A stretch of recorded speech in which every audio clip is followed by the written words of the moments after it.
A bit of extra monkey news if you want it. Okay, always. Do you know the Monkey News Extra. Go on. Do you know the Halfords ads? Halfords ads? I don't think so, no. What happens? Halfords, they've you know, they sell nuts and bolts and stuff. Right. They were using monkeys in the ads. Okay. Yeah. And what happened? Don't they sell bikes, Halfords? Well, mainly. Bicycles and motorbike stuff in that. Okay, so they're using monkeys in the advert. What happened? I can't handle it. What? I can't do this. Look at him. Look at him. I don't care what he's doing. Well, basically, right, there was a load of hassle because they were using these monkeys in this Halfords advert. Yes. Right. And what happened? Get to the point. It turned out it wasn't a problem because they were mechanics in the first place. Well, they were monkey mechanics? Yeah. What are you talking about? Mental. What are you talking about? That's not a story. Right, anyway, listen, let's get back onto They were mechanics in the first place. Right, listen. Right, so they're making this documentary. Right? And stumble across a little gang of Come on, just get on with it, please. Little gang of monkeys. That's Yes. the first time I've ever laughed. I'll hear that. I know. Well, brilliant. What do you want? A cake? Come on. Can we play a song? Oh, I don't understand what is wrong with you, you freak. It's making me laugh. Just tell us the story. All right then. All right. So anyway, right. So there's this documentary being made. They found a little gang of monkeys.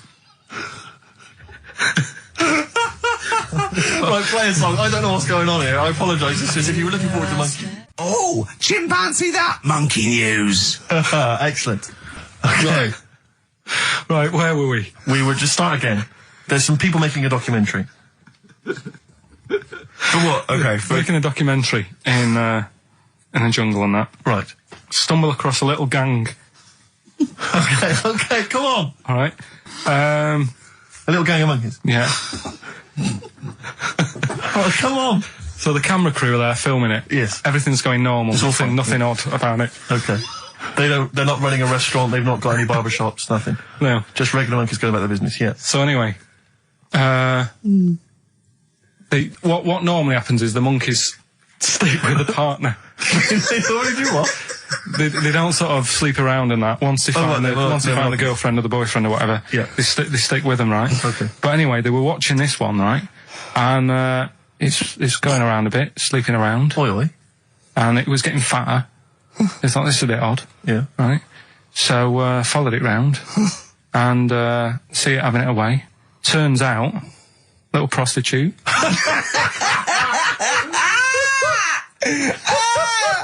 Oh, God! It's a little monkey prostitute. And it was getting fatter because it was charging them bananas. What a load of old rubbish. Charging them bananas! What was it, a boy or... It was a... Woman. Little woman monkey. That's the most extraordinary monkey news I've ever heard. Oh! And another bit, this was the best one, right? Grab it! Right, there's this fella, and he was on his bike, right, Yeah. cycling to work or whatever, and he sort of sees this thing in the corner of his eye. Right? Literally in the corner of his eye. Or you mean he saw He just said he saw in his something. peripheral He vision? saw Okay, something yeah. and thought, what's that? Yeah. So he thought, oh, doesn't matter, whatever.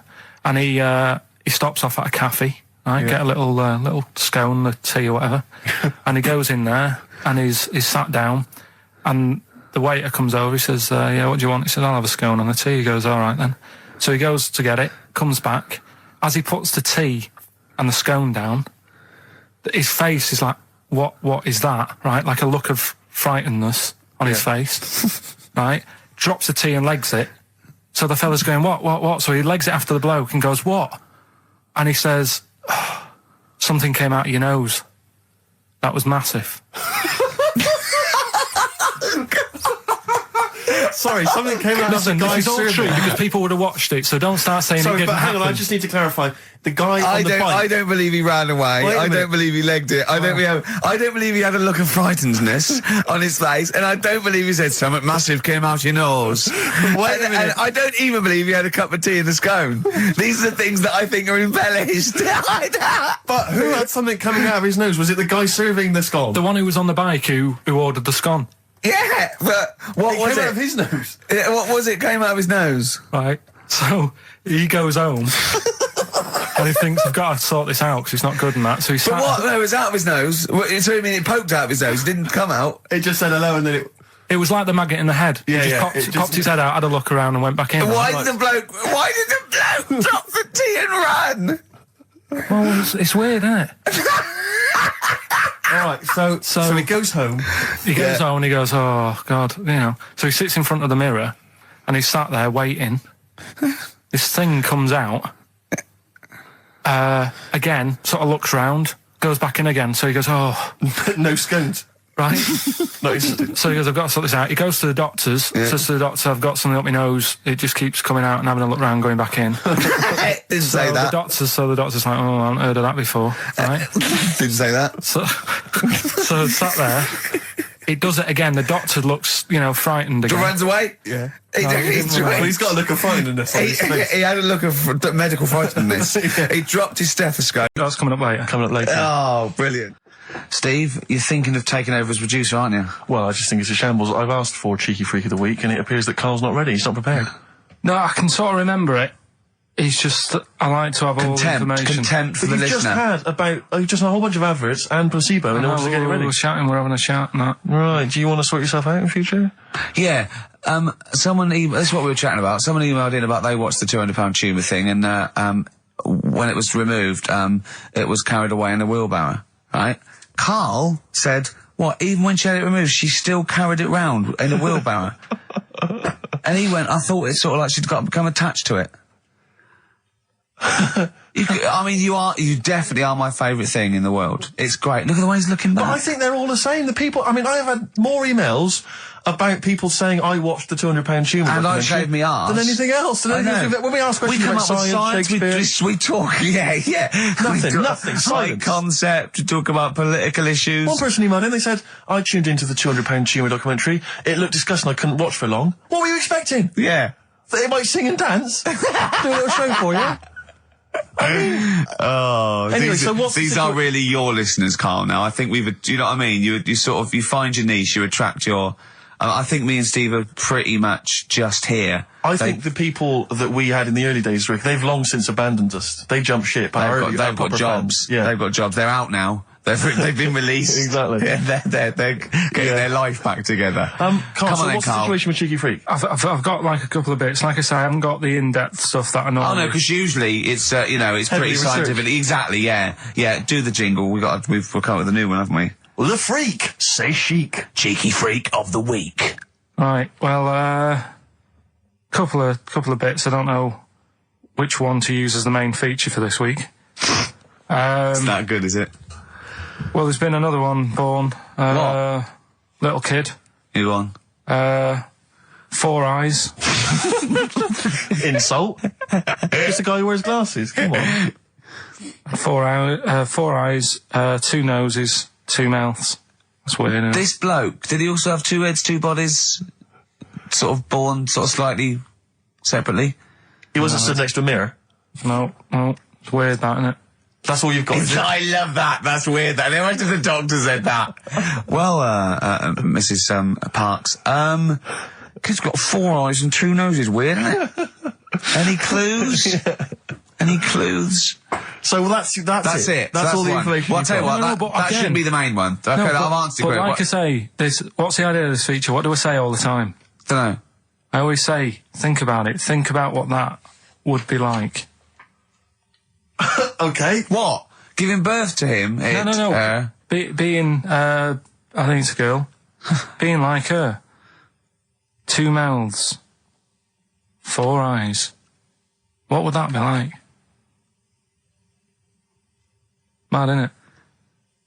I don't know what this feature is. I don't know why. Is there another one? Is that you said? I mean, I hope everyone took the opportunity there during that silence to just think about what it would be like. I know I was. What? Could she talk with a mouthful? What? Is that allowed? Because she's got 2 mouths. Yeah. Yeah. Would that be alright in her house? She'd be eating Yeah, one, she can doesn't talk with one mouth and eat with the other. I Right, well, suppose. listen, the main one, right? You've thought about that. That's good. The main Cheeky Freak of the Week. I haven't got all the details. Smallest person ever. Right? How big would you say that is? Carl is now sort of like holding his hands up like a fisherman, long ways. That's about 1 foot. Right. Smallest man in the world. I printed the thing off and I can't find it. There's a little picture of him. Right. The odd thing was... But why have you asked me how... Did it say, or was it a picture of him? I didn't really read it. Of course you didn't. Of course you didn't. Jesus. I just saw it and thought, oh, that's... What, you straight away sorted. assumed it was natural size? It was that big. But what do you mean it was that big? Little fella, like that. But why are you doing that? What? It was a page with a little fella. How do you know that was natural size? No, it was, because he said it's world's smallest man. And the funny thing is, I've read the first line, I always read the first line, it said world's smallest man. Well done. The weird thing is, he got an head like a light bulb. The shape of it, apparently. I don't know if that's got anything to do with his shape and size. Oh, God. That big. His name's Mr. Watts. And the annoying thing is, what got me is, if you're that big, right, don't have your picture taken next to a fruit bowl. Why was he having his photo taken next to a fruit bowl? Don't know. Whoever the photographer was, obviously having a bit of a laugh. Yeah. At his expense. Because you would just stand in the middle of nowhere, you'd look normal and that, but he was stood there, just leaning on an apple. Leaning on an apple? What is this? In what world do you inhabit? No, this was on the internet. I printed it off. Leaning on an apple? Was it Tom Thumb? What is this? Are you sure it wasn't some sort of sci-fi show they're advertising? No, it was leaning on it. Can you just lean on the apple? Just lean on the apple there. Do me a favour, you stand next to my chihuahua. You're not taking the piss, are you? No, not at all, no. Would you mind leaning on this matchbox? Yeah. Leaning on an apple. And that's what, so it just said there's the world's smallest man leaning on an apple. Smallest man, said about his head being like a light bulb, I don't know what that meant. And I just thought, right, that'll do, that's that sorted, Cheeky Rig of the Week done. I think that was on like Monday. Right? I found that, I thought that's done. Printed it off, forgot to get it off the photocopier. Someone's nicked it. Play a record. You got to... You know, it's just... Steve. No, can I just say, no, Carl, please, if I say, let's have Cheeky Freak of the Week, and you haven't done your research, you haven't got the information, just tell us you can't do it. But don't lead us on. Don't say this on radio. Hold your hand up to me and go, how tall is that? It's nothing. That's this is radio. Nothing. It's nothing. I think it was that big because he was leaning on an apple. It's not enough information. But imagine Trevor McDonald coming on, going, some news, some stuff. How big's that? How big do you think that is? Yeah. Because there was a fella, coming up after Chris Tarrant. Play a record. I'm angry. I'm actually angry. And if Monkey News is in any way similar, you've really pulled your finger out with that, have you? Mm-hmm. There's a picture of a beautiful barometer being held by a beautiful lady. Lovely. Who's definitely his daughter. Yes. Definitely. Come on, Kathy. Oh, that. Dad, no. Come on. Undo your top a little bit. Dad, definitely made to do that. Yeah. Oh, that slight look of I hope no one I know sees. Yeah. Just check out Barometer World. Yeah. Barometer World. Yeah, that's available. If you want to check that out, www.barometerworld.com. That's now, all the, barometers, one, do they work? They're to do with checking, is it the air pressure? Well, everything. But I think that's what it's based on, isn't it? Sort of low and high pressure, so it's going to rain, it's not going to rain. Yeah. Or going to be windy, but I wonder how accurate they are. I think in the days before satellite sort of weather surveillance systems, probably essential. Yeah. Nowadays. As essential as hanging some seaweed out by the back door? Probably. I think it's probably similar. I think it's the same one as holding a needle and thread over a pregnant woman. If it goes clockwise, it'd be a boy. Yeah. Yeah. The thing about a barometer is how far into the future can it predict? Exactly. How do you know? If it's a case of you may as well stick your head out the window to see if it's raining. Exactly. This barometer goes, oh, it's gonna be windy and rainy. When? The barometer goes, soonish. Yeah. So I can't say, but it will, well, within the 7 days. I don't want to be specific because you'll have me. Yeah. You'll yeah, I don't, but I mean, I'm just a barometer. I'm not really a weather person. Analyse the information. Yeah, brilliant. What's in there what's happening? In there, what chemicals are being affected? How does it work? I don't know. I assume it's probably something. Wait a minute, let me email Barometer World. What could it be? It could be quite interesting. It could be mercury that's based on a sort of temperature. It goes up with. Oh no, it's not temperature, is it, barometer? It's pressure. So it's probably just very fine. It's like a fine, very, very fine needle, isn't it? This is almost as embarrassing as last time we were on. We couldn't figure out what the name of the leader of China was. Was it the King of China? The Prince of China? Oh, this is where we were trying to imagine what it'd be like if all the Chinese people at once jumped up and down and made a big tidal enormous wave. tidal wave. But if you do know what the name of the leader of China is, we don't mean the name of the particular person in charge, but if it's a king of China, the emperor of China, the chancellor of China, Well, it the used prime to be an minister of emperor, China. didn't it? No, that was Japan. Yeah, this is it. I don't know what's the big guy in charge. Is he still the chairman? I know Chairman Mao was important. I think he was just the chairman. I think he just governed all the big meetings. Yeah, I don't know. He just kept the minutes. Head Chinaman? Head Chinaman. The major Chinaman. The top Chinaman. Number one Chinaman. Do you know what? We're going to be honest here. We know so little about China. It's true. We know so little about China. Yeah. It's embarrassing. But if you've got any interesting facts about China, then email in ricky.gervais@xfm.co.uk. Also, I imagine the email address to use if you're going to take part in this week's Rockbusters. I did read an interesting fact. I'm doing a show called Politics, and I was researching, and there's a thing about you went online? sweatshops. Yeah, no. Sweatshops, like Nike. There's these facts, right? And these people get, like, you know, a few cents an hour, and the CEO, I forget his name, for a Chinese woman to earn his 5.2 billion, she'd have to work 8 hours a day, 7 days a week for 10,000 years. But Steve, they don't. They don't. They don't. They obviously don't want to. Exactly. They don't want to. They don't want to. Lazy, Rick. Blur, out of time on XFM. Well, we're not out of time. We've still got an hour left, boys. Hey! Luckily. Brilliant.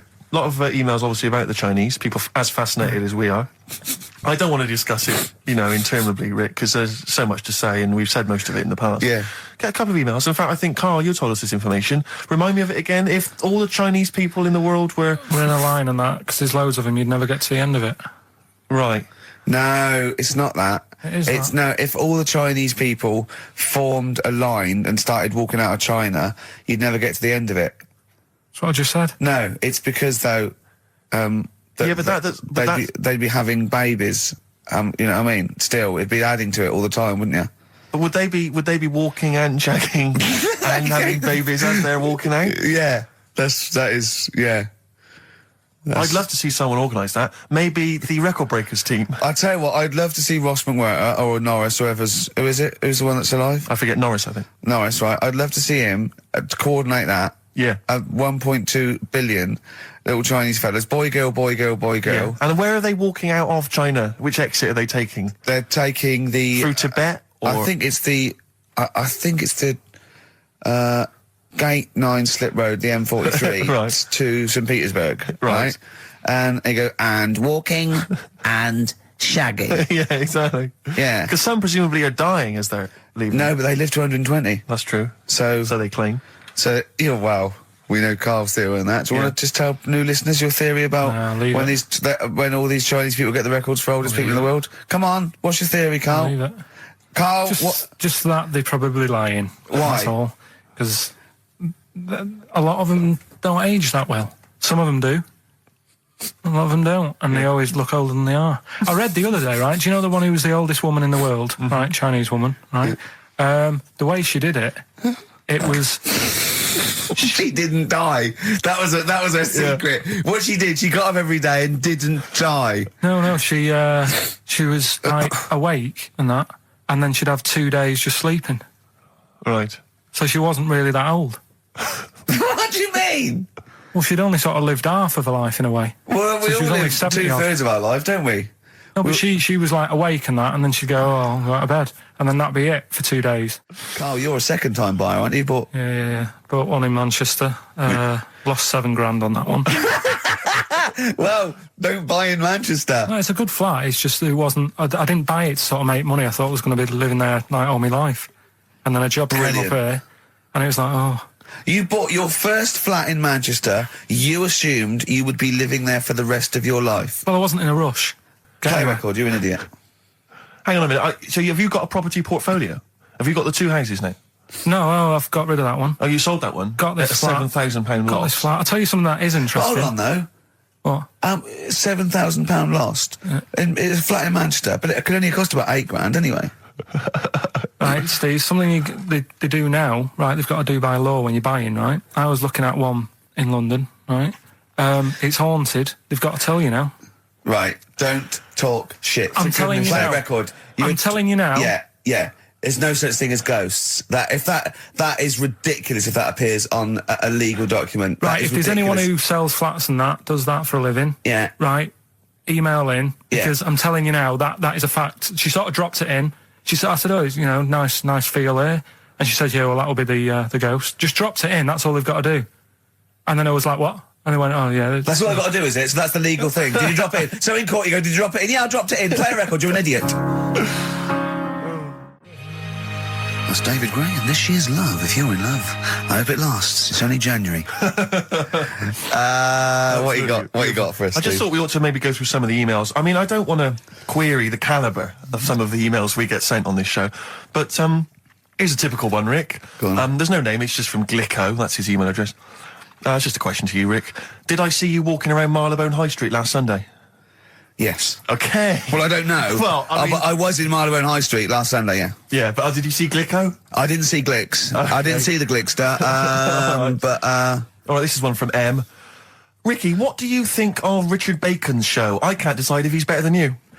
Nor can I. Any thoughts? Nor can I. I can't help her out on that one. Sure. That's a really personal thing. She's got to dig deep. She's got to look at both of us. She's got to find out what she likes. Yeah. And then whether I provide more of that than Baker's. Yeah. I mean, you know, Baker Foyle's brilliant. Yeah. I'm not going to put myself up against him, so I can't help you. Next, Steve, next. Well, there's a lot of emails last week which were saying how much they enjoyed the Christmas specials. Thank you very much for that. It's very flattering of you. Cheers. There was also a couple. There was one that it was a guy. I'm sorry that I think I might have deleted it. But, I should have sent a reply, because there was a guy from Canada saying if there any chance you're around in March, whether you could pop in and have a surprise birthday dinner for his wife. Oh, why don't you keep that? I know. Sorry about that. I can't bloody go now, can I, you idiot? So, I really apologise for that. Yeah. There's also, this is interesting, this is more for Carl, really. It seems unlikely. Is it from a doctor saying you're an idiot? We've got plenty of those. I tend to delete them. Okay, all right, yeah. Look at his face. No, it just says, don't like to complain, but I won the film competition about 5 or 6 weeks ago, and I haven't received my prizes. Oh dear, that's all Carl has to do Well, on the show. thinking. We provide the chat, the records, the light entertainment. I mean, the glamour. Strokes of comedy genius. All Carl has to do is send out the prizes and say there was a monkey that was a bank robber at 5 to 3. Yeah. What's your excuse, Carl? Do you remember her winning? I've got all. What, are you calling her a liar? Well, I am, because I don't remember ever seeing. Right, he's calling her a liar. So, Joanne Ogden, you're claiming, is just making this up. She sent this in on a whim, trying to fool us and get some cheap tat. Wow. I don't believe that. I don't believe anyone would lie to try and get Knowing Me, Knowing You on VHS. I really don't. Well, I'll look in the records, because we keep all the details, so... Do you know what I mean? Right. Well, one of you's in the wrong. Do you know what? Knowing you, Carl, I don't think it's Joanne. No. Has anyone else ever emailed in saying they haven't got the Loads of bag of times. crap? No, they haven't. They haven't. Well, Yeah, yeah. but one mistake's one too far, because that's one person. So, you know, you might send out 30, but that one person, that's the first time they've won a competition. They want the history of Wind narrated by Donald McIntyre on VHS. Yes. And, you know, Stephen King's It on Betamax. yeah. No, they sometimes they want the best of Primal Scream on a cassette. Exactly. So, you You've know. got to make sure you're sending these prizes out. Yeah. Final email from Andy. He says, the webcam is pointing at the ceiling. Is it because the air conditioning vent is more exciting than what happens on the show? Let's put that down I now. think that's I'm gonna absolutely do that right. now. Hold on a minute. Now, just if someone... Is that good? People love the webcam. I don't know what they're interested in, because all they get is a picture of Carl's big head. It's not as big, it's just round. Oh. Get it right. Yeah. Carl, I'd like you to play the next tune. I got sent a little cheeky primer for The Cure's Join the Dots. It's B-sides and rarities, lots of stuff from them, from all over the ages. And it's amazing how good their B-sides are. Here's one of them playing. Yeah. I used to just go on my errands. Yeah. And it was my job to, like... I haven't heard errand since the 70s. Nice to hear that. I went to U-Phase, right, the little local supermarket, and I got What's it called? Euthanasia. What? I did. U-phase. U-phase. U-phase. Yeah. H-U-G-H. U-phase. Oh, Hugh it's Faye's his name. right? Yeah. And I Euthanasia, just had to get like a bag of potatoes. Of course you did, yeah. And a Essential. loaf. Staple. So I used to put that in my diary every day, and it got to a point when like even the teachers were like, just make something up. Yeah. Stop putting the same thing in. Sure, start joyriding or something. Live. I love the fact that he was fascinated by the strangest village in Britain, but the stories he's told us about where he comes from, there's him going around with two fellas with big heads, webbed feet, a little pigeon-chested bloke, him on his grifter with Maggie pecking at him, his dad in a telephone box nicking groceries, and a horse in the house next door. I mean, how strange was his upbringing? And him hanging from his satchel. Unbelievable. There's another woman who I remembered. Actually, I'll tell you later. Go on, what? I'll tell you later about another woman who I remembered. What's give us a teaser. It's just a woman who rode around on a three-wheeled bike with her husband in a basket. Right, I'll tell you about right, and the final You don't get clip. teasers like that on any other radio That's a hell of a funeral service. Right, listen.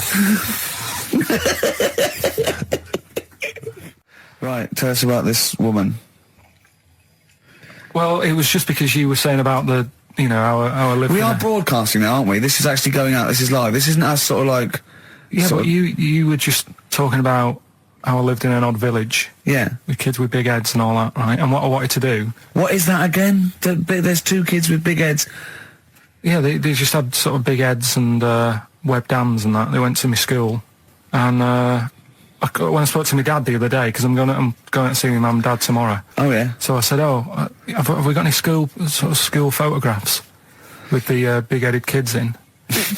And he said, no, nobody bought those sort of school photos because they were in it, so it was always a bit ruined. But I said, well, no. He said sales would, because he obviously talked to other dads and stuff like that, and he just said, oh, no one bought them. But anyway, so I would love them. Yeah. That's why I'd buy them. Yeah, but I wouldn't stand out, would I? If it's on the mantelpiece. Yeah, well. But anyway, so I was talking about, When you say they had big heads, what do you mean? Do they look like someone from Doctor Who? They were just quite big. But they weren't related? No. So why did two blokes with big heads and webbed feet? I lived in a weird area. There was a chemical plant close by. I can't believe you've never told us that before. That explains a lot. Not just the freaks in your neighbourhood, but... No, there was loads of weird stuff going on. There was this, like I said, there was this woman who used to live in one of the council flats, right? And she had a three-wheeled sort of big, what do you call it? Three-wheeled son. He was the weirdest bloke we ever knew. What do you call it? Like a big tricycle, but for an adult rather than one for a kid. It was a big one. It wasn't a motorbike though. It was a no. It was a push bike thing. Yeah. And she used to sort of ride down the road with a fella sat in the basket on the back with his legs dangling over.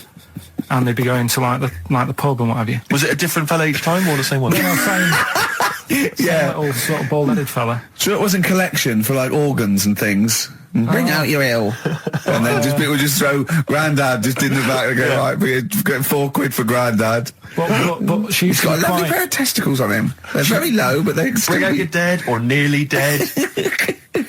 She used to pick on her husband quite a lot. They'd be in the pub and what have you, and they'd be sat by themselves, but she'd always be sort of, having a go at him, moaning at him, sort of pushing him about and that. So my dad and his mate, right, they went round to their house, knocked on the door, she answered, and he said he was a copper, right? He said, Detective Pilkington, can I come in and have a word?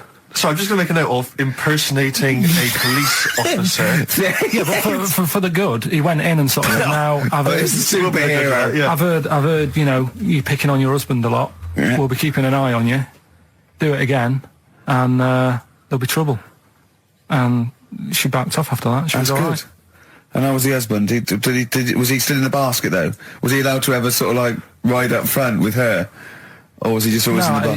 She'd sort of stopped picking on him in public places and stuff. That's good. You can't get done, can you, just for doing that? I think impersonating a police officer. Well, you probably did. There was no gain. I think you can't impersonate a police officer full stop. But I think they'd probably be lenient on him that he was. Let's face it. He's not going to be caught because why would anyone know about it? It's not like his son's going to say it on on a radio station, is it? And stitch him right up. Is this something you did generally? Kind of a little bit of light vigilante work? Just whatever, him and his mate, just, you know, if they saw something going on, they go, what can we do? What little scam can we do, or whatever. That's fantastic. Yeah. So, I went to the toilet. Now, I'm not being out of order here, it just got me thinking, right? I went to the toilet. The gay fella in there, right? There was a gay fella in there. Gay fella in the toilet. Now, How could you tell? How did you know? just typical, you know, everything about it, right? Everything about it, right, yeah. Oh. What, large handlebar moustache, leather cap. Butt plugs, amyl nitrate. Could I just say that these views do not reflect the views of the management of XFM or me and Steve. Or most of the people in this country. Go on, Carl. What's your problem? Yeah, but this is what I'm worried about, really. But this is why I only got Danny Minogue right. Right? Because this was floating around my mind. Went She's to the a big toilet. gay icon, now, isn't she? Going to the toilet, they have like men's cubicle and they have women's cubicle. Yeah.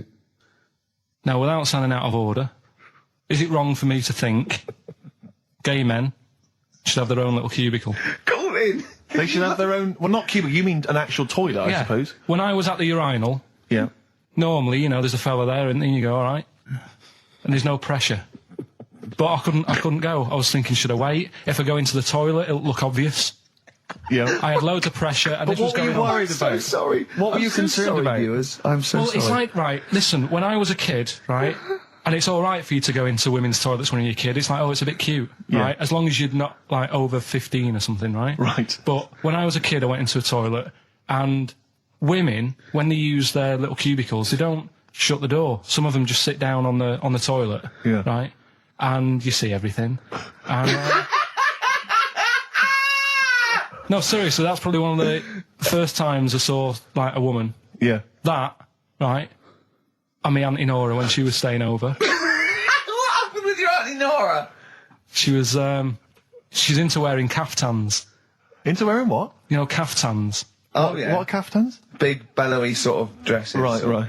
And, yeah, I used to sit on the floor at home in front of the telly. Sure. She was on the chair behind. Yeah. She did a bit of a, sort of a Sharon Stone scene. Oh, God. Yeah. Did you see it? There was no underwear. No. What age were you? What was it like? What age were It you? was like a ripped tennis ball. What? Right, we're off air. We're off air. Either that or put us in for the Stoners. All right.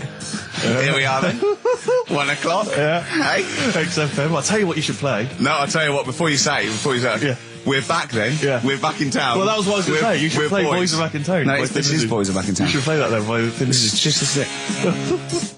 Talk then. Someone should talk. It's obviously already a shambles. Can you believe that? I'm amazed that we're back on the air and it's already a shambles. What are you doing? What? What are you talking about? I'm talking. No one was speaking. The record was ending. No one was speaking. It was just. Well, I might shoot off. Already, I might shoot off. It's Thin like Lizzy. nothing's changed. Boys Are Back in Town on XFM 104.9. We're back then, aren't we, Carl? I'm Ricky Gervais, with me Stephen Merchant and Karl Pilkington. I'm not coming back. I'm definitely not coming back. Oh, care someone, care that I'm not coming back. Rick, I seem to remember the end of the last time we were on. What was that? 3 months ago. Yeah, 3 months ago. Carl said he's never going to do the show again. There was nothing that was going to bring him back. Yeah. He didn't enjoy it. Wasn't going to do it. All the ruse, right? Really? Yes. I've only been coming back for about 2 months, you know, because he's got our agent now representing him. I thought he was a I fool. haven't really. Why? Well, what's he done for me? What's he done for us? No, I know, but I mean, he's your agent, so, and he's sort of calling, the talked about, the acclaimed Educating Ricky. Right, well, just in case anyone's new, doesn't normally listen. Yeah. Basically, I'm educating Ricky. Do a bit of research in a week, find stuff, news, history, anything that's interesting. 3 stories, I give them a nice little headline. You take your pick. Yeah. Between now and 3, you're going to learn 3 things. Yeah? Yeah. So, the headlines are, I'll be no buying one of them. Give us that again. I'll be no buying one of them. Nice. Okay. Yeah. We've also got hippopotamus Okay. and can you believe it? Can you believe it? Well, I'm going to go for Hippopotamus. Hippopotamus? News. Right, well, this one, it's... I'm not going to take the credit here. I heard Christian talking about this on breakfast, right? Because it's a good story that happened. Basically, I don't know if I told you about it last week when we were having our spaghetti, but I think you did. Right, I know what it is. I know what this is. Okay, I've not heard this. right, there's a little midget. Right, there's a circus, I'm loving it already. Circus going on somewhere. I think it was in America. And is that present day or old times? I'm talking like in the last 3 weeks. Okay. Right, little midget. Circus, really packed out show. People are loving it. Steve, you asked the same question I did. I know. So there's little midget jumping up and down on a trampoline. That's not a circus. Right. I pay good money to see it. So everyone's clapping, and he's getting carried away. Because he can't believe they're loving it. I didn't know they'd like a little person on a trampoline, but they love me. But you know what it's like when, if there's a crowd of people sort of encouraging you to sort of go higher and stuff. Yeah. And I'm sure he knew it was getting out of hand. But he was jumping and he was coming down the road going higher, and he's going really high in the air, right? So he's doing this, crowd are clapping. There's a hippo, right, just sat next to the trampoline getting ready to come on and do his act. Oh, right, I thought he was in the audience. That's it. Getting ready to do his act, Steve. Yeah. So he's a ventriloquist. What do you mean he's sitting by the trampoline waiting to do his act? Because why does he sit in the dressing room and they go, 5 minutes, Mr. Mus, 5 minutes, Mr. Mus. So anyway, right, so the hippo's there. He's getting annoyed, is he? Because the midget's He's going, how can I follow this? This is really annoying. They're going to be, no. So he's thinking, he's already done the trampoline, my pogo stick act is never going to work. Yeah, go on. So there's a hippo waiting. See, it's a great story, and I just know he embellishes it or it gets slightly wrong. Go on. So there's a midget jumping up and down. The hippo's getting annoyed. The crowd are going mad. The midget's loving it. Can't believe his luck. Although you think he probably knows he's dicing with danger. Yeah. So next thing you know, they're all saying higher. He gives it one big, like, heavy sort of landing on the trampoline. Goes really high, but goes off at a funny angle. Oh, hypotenuse. Okay. Yeah. And sort of flies up. Hypotenuse! Sure. Flies off at a funny angle. Ooh, Hippo's there, swallows him whole. Crowd are clapping, thinking that's why the hippo was waiting there. Rubbish. Rubbish. It's not rubbish, though. But no, maybe there was an accident in a circus with a midget and a hippo, but at no point was this hippo waiting to go on, going, come on. The midget flew off at hypotenuse and landed in the hippo's mouth and was swallowed whole. This is what you embellish it. That is great. And what's I that? have to say, though, Rick, when I heard midget, trampoline, hippopotamus, I was thinking accident waiting to happen. Yeah. So... Yeah, maybe. I mean, it is that you should never put those three together. Never. It's a recipe for disaster. Everyone knows that. Midget, trampoline, hippopotamus. Are you mental? You're asking for trouble. Well, you know when he told me it, he said, and the midget. He didn't mention the hippopotamus, and he said the midget went on, and soon he fell off, and the hippo ate him. And I said, sorry, what was the hippo doing there? He went, it's a circus. I've never heard of a circus having a hippo. No, what do hippos do? What can they do? You can't train them, can you? What do you? Aren't they, like, very deadly? They're huge, aren't they? You can't have a hippo in a circus. Are you sure? You're not thinking of Zippo? He's neither kind. Yeah. No, and it wasn't some sort of where Zippo was eating a midget and it's some sort of horrible sexual act. No, it was definitely. I heard it on breakfast, right? Okay, sorry. No, it's definitely fact. Yeah, okay, right, okay, good. Steve. Yeah. You know we gave away those CDs. Hey, great giveaways. Just good radio, isn't it?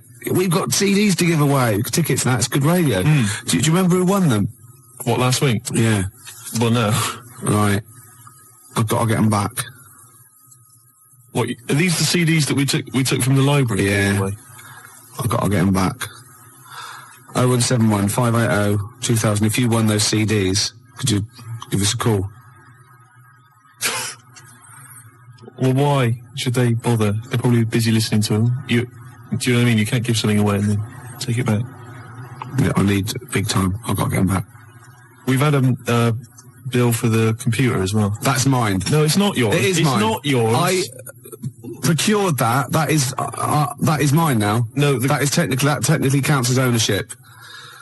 Listen, Gervais, it's not yours, all right? I've told you this before. I've explained this to you 100 times. What? All right? If you urinate on something, yeah, it is not yours. It does in the cat world. That's what cats do. That is what cats do. They go around their territory. That's theirs. They urinate on it.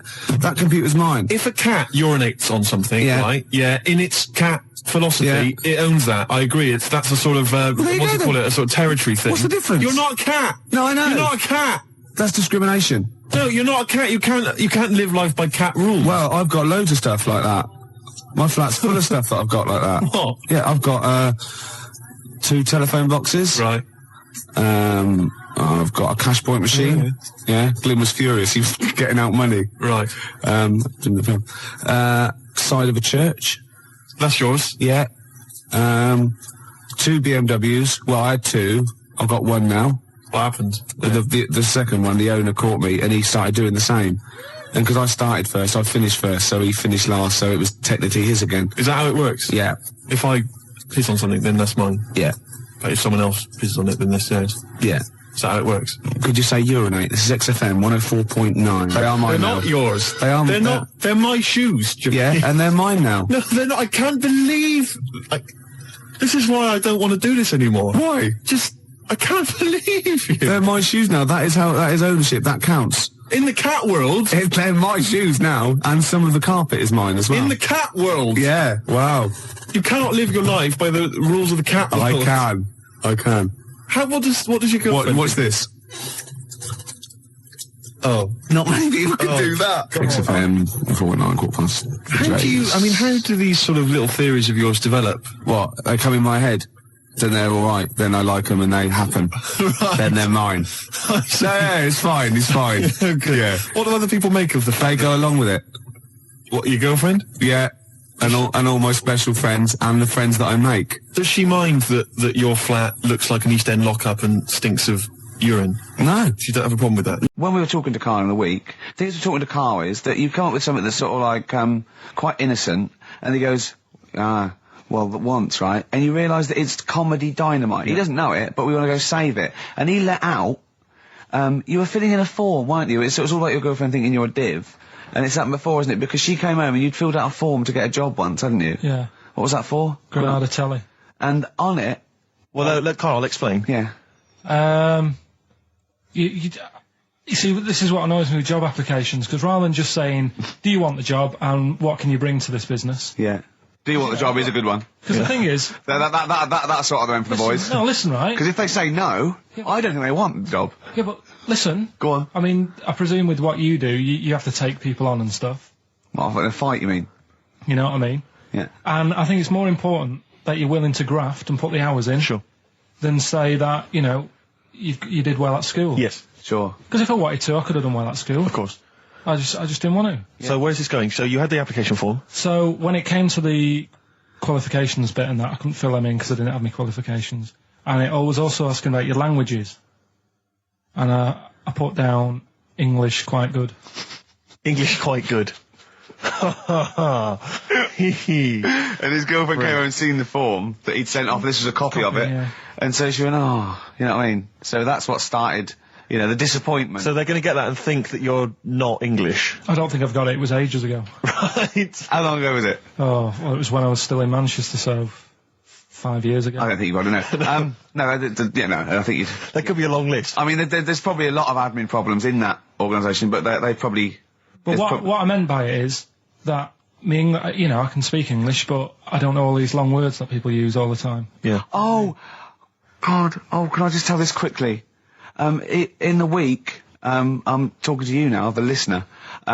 Usually I don't. Yeah. Karl said, about embarrassing him on air and that, and he's worried about his education, and he was worried about not knowing long words. Like, we come up with any long words.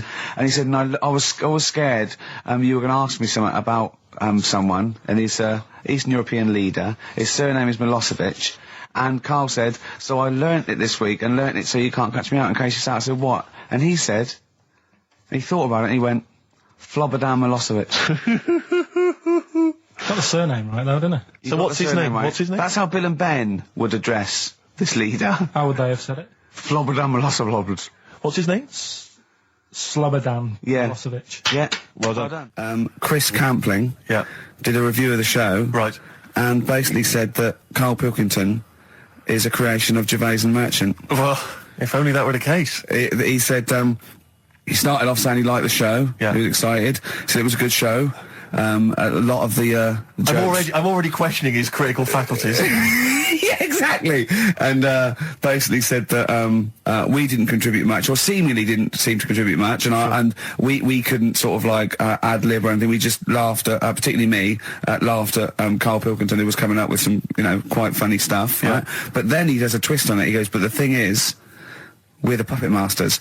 He's a created person. We've created the persona Karl Pilkington for our own amusement. Right. He bases this on simply that we talked about, what was it we talked about? The Chinese not aging well, and Right. he heard him talk about that on my DVD. But clearly I say, Karl, remember when you were talking about that? It's a news, or remember in the week, and so he thinks it's all scripted now. Imagine if this show was scripted. I'd be ashamed. Yeah. If this show was scripted, I would send back the BAFTAs for the actual shows we've written, and I would And say... I'm not having a go at Chris Campling. He's nice about our other work. He likes The Office, and he Yeah. likes my stand-up and everything, and he likes the show, but he's saying, because we're not spontaneous, we scripted this and invented Karl. So he's like, we've invented another Gareth. If we had created Karl, I would not have squandered a character that good on this poxy radio station. Absolutely. Also, does he know that we spend about 3 months on half an hour script? So how long does 2 hours of drivel? But the main thing is, as if this could be scripted, it's dreadful. It's shocking. Or maybe this is scripted. Hang on, you've lost me there. Let me just check the script. Maybe Chris Campling does not exist. Maybe I've made him up. I don't know what to believe. See, the name doesn't wash with me. What was his name? Chris Campling. Sounds odd. That's something that I made up, isn't it? Campling's almost like a joke. It's almost like a gay name, isn't it? Oh, he's See, a Campling. So I think this is scripted. Yeah. I think I've probably made this whole link up, and Karl is a creation. Campling, that's not a real name. I made it up. I should have come up with something better. Yeah. Sorry. Down to the River by Bruce Springsteen on XFM 104.9. So, that little fella in the Times thought Karl was just a puppet. We created him. He's an actor. What's his actor's name? Brent Hogwell. We got him from a Spotlight. Brent Hogwell. This stupid, dopey Mancunian accent, he just puts that on every week. Yeah, exactly, yeah. Yeah, he speaks rather like Hugh Grant. Yeah. And we just got this whole world around him. We set a whole... What do you think about that? He had his head shaved, especially. Exactly, yeah. So yeah, would he think that, maybe if he's looked online and seen me head, and he's noticed how round it is and that, does he think it's sort of been, morphed into that shape just for the show, just for 2 hours on a Saturday? Yeah. You spend 5 hours in prosthetic makeup like John Hurt in The Elephant Man. Everything about him was made up. Yeah. We created him, because I remember coming up with Auntie Nora. Oh, yeah. You said, Rick, we need another character. I said, what about giving him an Auntie Nora? Doesn't sound convincing, I said. Yeah, and you said, what is it about? I said, well, I don't know, she farted for 5 minutes and she's got a fanny like a split tennis ball. No one's going to believe that. Yeah. Oh, that brings us neatly. Well, let's put that to bed now. So, Chris Campling, honestly, we do not script this shambles of a show, and Karl Pilkington really is like this. If you want, you can meet him. I'd love to send Karl for a drink with Chris Campling. Can we do that?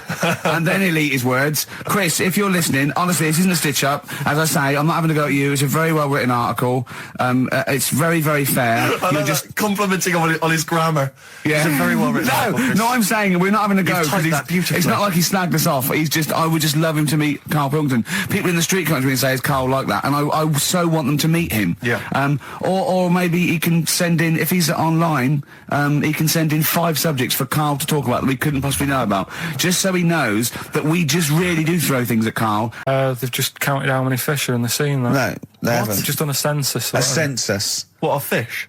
Yeah, some fellas have gone in the sea and they've got to work out. There's about... This is Spratt. Is this your son? No, he's a lodger. Okay, well, let's mark him down. That's 2. Oh, I've lost count. 6 million, 4 and... Oh, darn.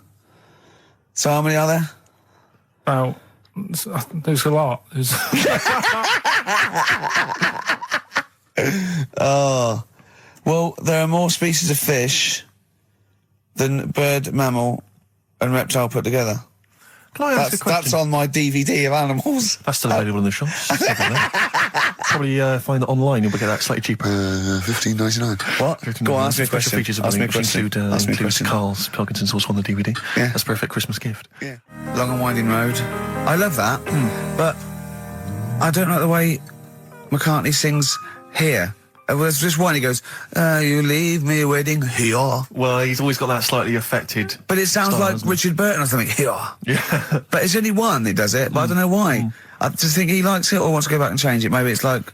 But having said that, you know, I'm not going to take anything away from the Beatles, one of the best bands ever. Well, yeah, good luck to Brilliant songwriters. Oh, yeah, beautiful, yeah.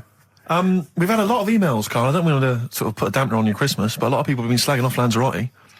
One of them just said, well, one of them, I don't know if I can find It is Canaria, isn't it? It's it is one of the Canaries, isn't it?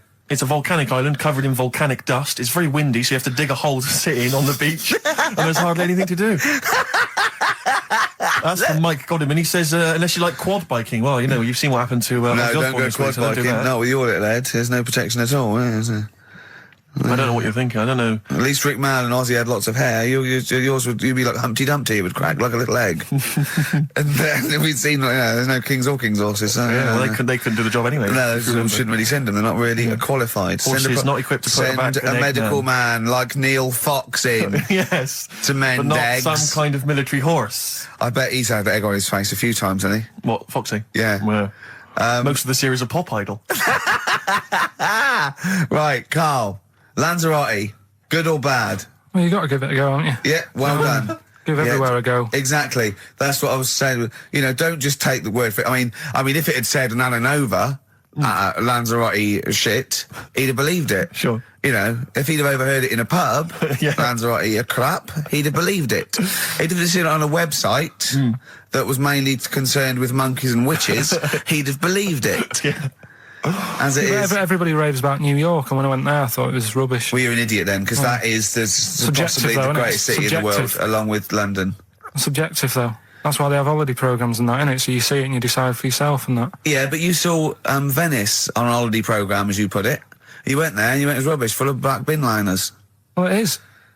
Right. Didn't they show them? It stunk. Didn't Judith Chalmers say that? Oh, it stinks here and there's loads of rubbish everywhere. No, she didn't. Did she mention that? Oh, that's what I mean. So it depends what you want from holiday, doesn't it? Well, yeah. But So... you're an idiot if you don't like New York, so next. Anyway, come on, break up, guys. Kiss and make up. Right back, just for Christmas. Brilliant. I've only got two, really, because what? I was trying to work one out before, right, in my little room. Yeah. I was looking at different band names, thinking, what can I do? Yeah. Couldn't concentrate, because Ricky was in there, trying to spray deodorant all over the place. Right? Well, you should have done them yesterday. You should have shut me out. Right. So there's just two. Brilliant. Well, Okay. I've kind of got an idea for the third one. fine, I'll all right. have a go. Yeah. Right, so anyway, the first one... Should we play a record and come back to this? 'Cause We'll it's do been it a- quickly, yeah. we'll do it quickly. No, Okay. play a Alright, record. This is then. rubbish. Yeah. Rubbish. Libertines. Useless. Give me the gifts. Let me have a look what prizes you got. Libertines, Don't Look Back Into the Sun on XFM. Well, the general public are getting involved with Karl's holiday, and, I mean, this has been a damning report on Lanzarote. There's not been a positive word written about Lanzarote so far. Wow. It's volcanic, there's no natural water supply. Apparently there's no natural water supply. It's You all have to sit in a imported. hole. What do you think of this, Karl? What do you think of the people that want you to know that you're going to a rubbish place when you can't change it? What do you think of that? Rubbish though, will it? What do you mean? Be all right. What do you mean it'll be right? Because I'm going to go there thinking, oh, there's no water and that, and there will be water.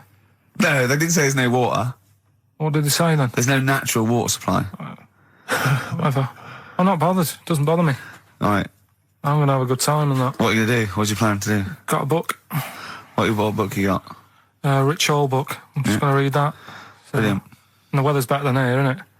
Yeah. So...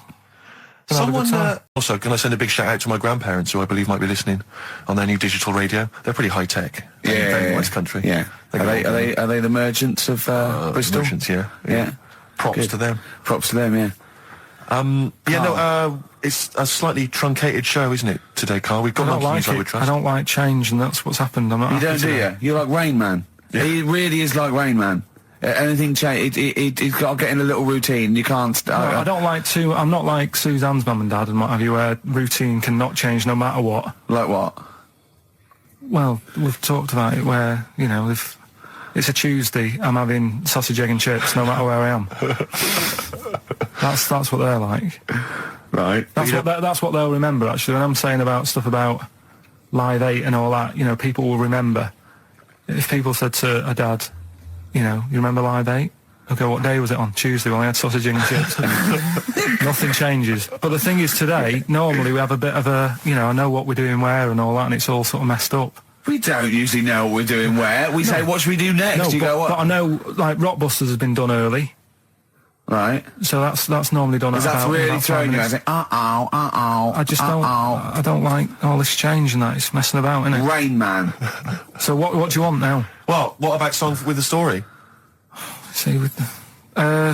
right, well, last week... Look at him, he's in a genuinely foul mood. No, there. he's actually rocking. Yeah. He's actually rocking like Rain Man as well. Last week we did, like you say, Eric Clapton. This is the section where we play a song with a story. I think every song, if it's a good song, it's got a story. You've got to listen to it, sort of, you know, from the start.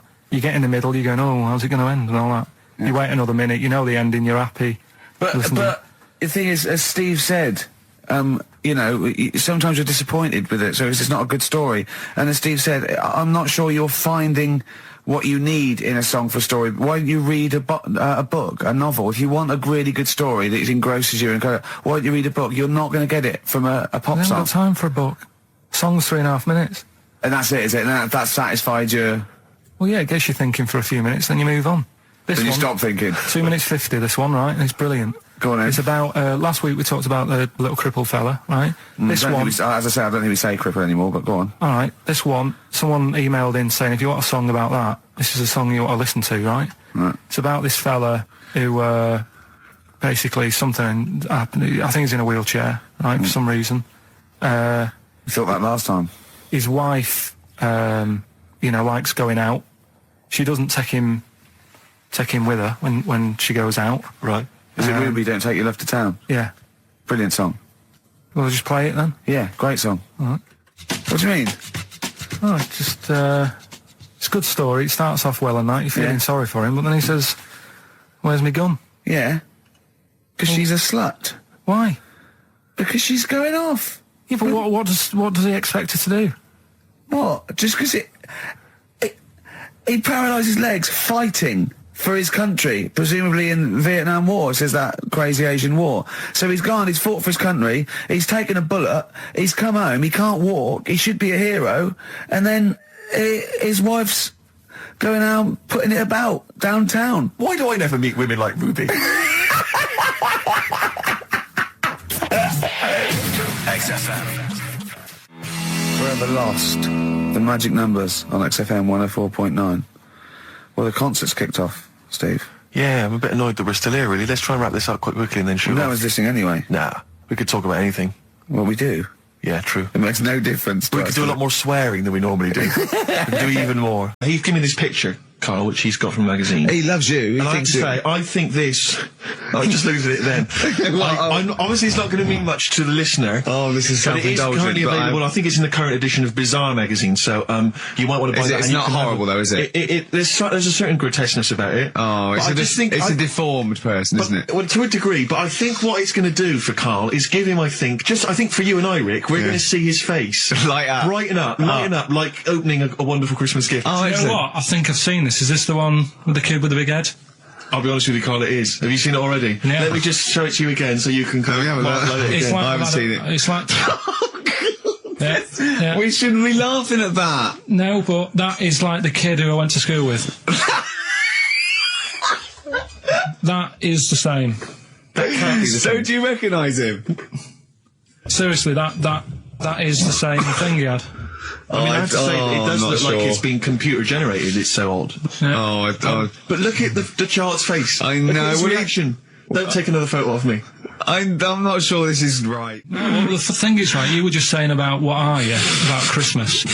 That's the funny thing, right, because in our house there's no one who's religious, right? No. My dad got annoyed when I went to church that day. He was like, what are you doing that for? Of course. I went to see a gig in Liverpool remember the band The Christians? Yeah. He thought I'd join some club. Yeah. I said I've been to see The Christians. He was saying to me, man, what's he doing going out with them? Yeah, yeah. And then the other thing is, because I'm not christened or anything, my mum used to say to me, don't tell anyone that, because there's witches and stuff.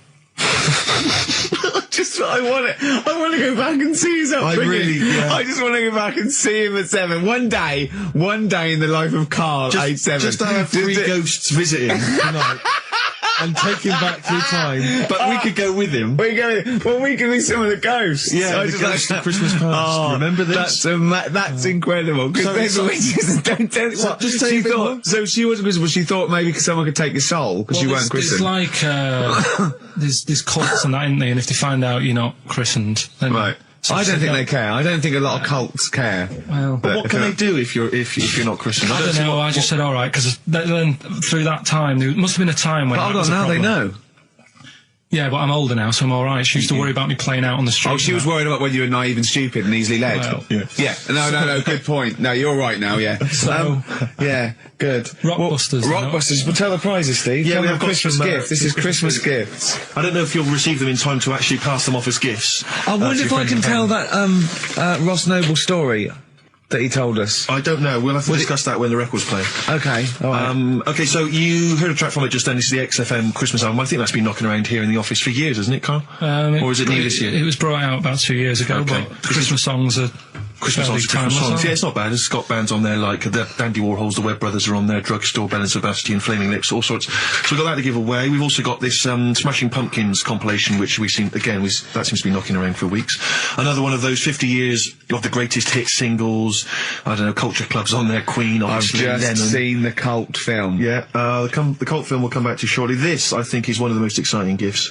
If you have a video player and you want to get trim, then surely Big Brother 3 champion Kate Lawler and her cardio combat video, in which I think she uses kind of, I don't know, military kickboxing training to get you trim and taut and looking as good as her.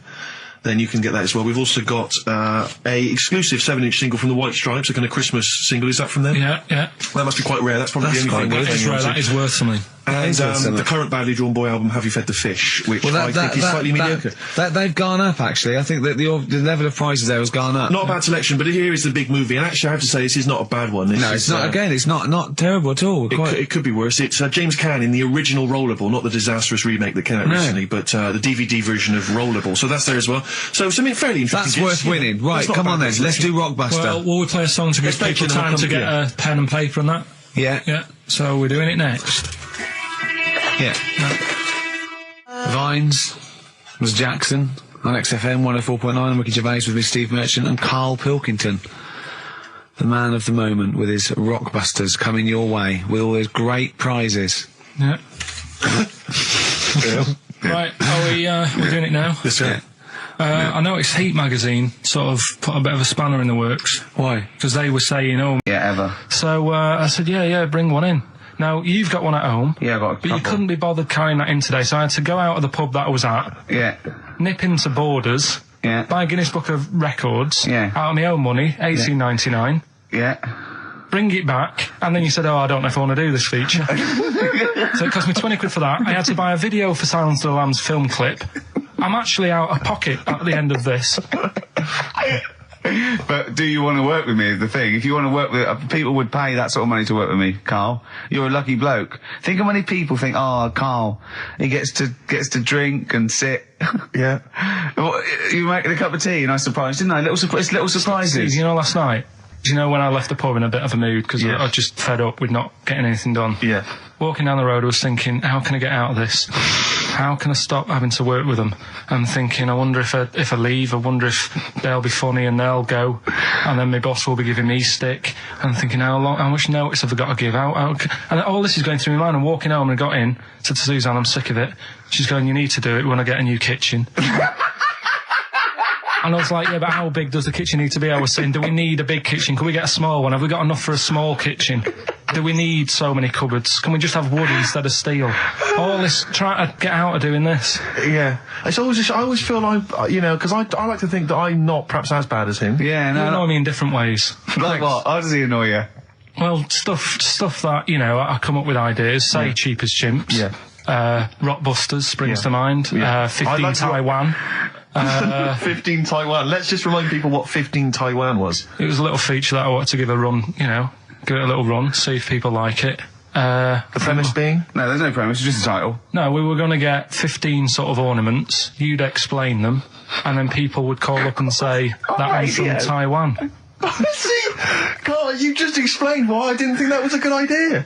Yeah, By explaining the good bit. No, the funny thing is, Steve, right, I was walking down Regent Street on Monday, walked past one of these big stores, right, and they've got all famous quotes on the windows, right, and one of them was something like, an absurd idea is often a great idea. Yeah. Do you know who said that? Go on. Einstein. Yes.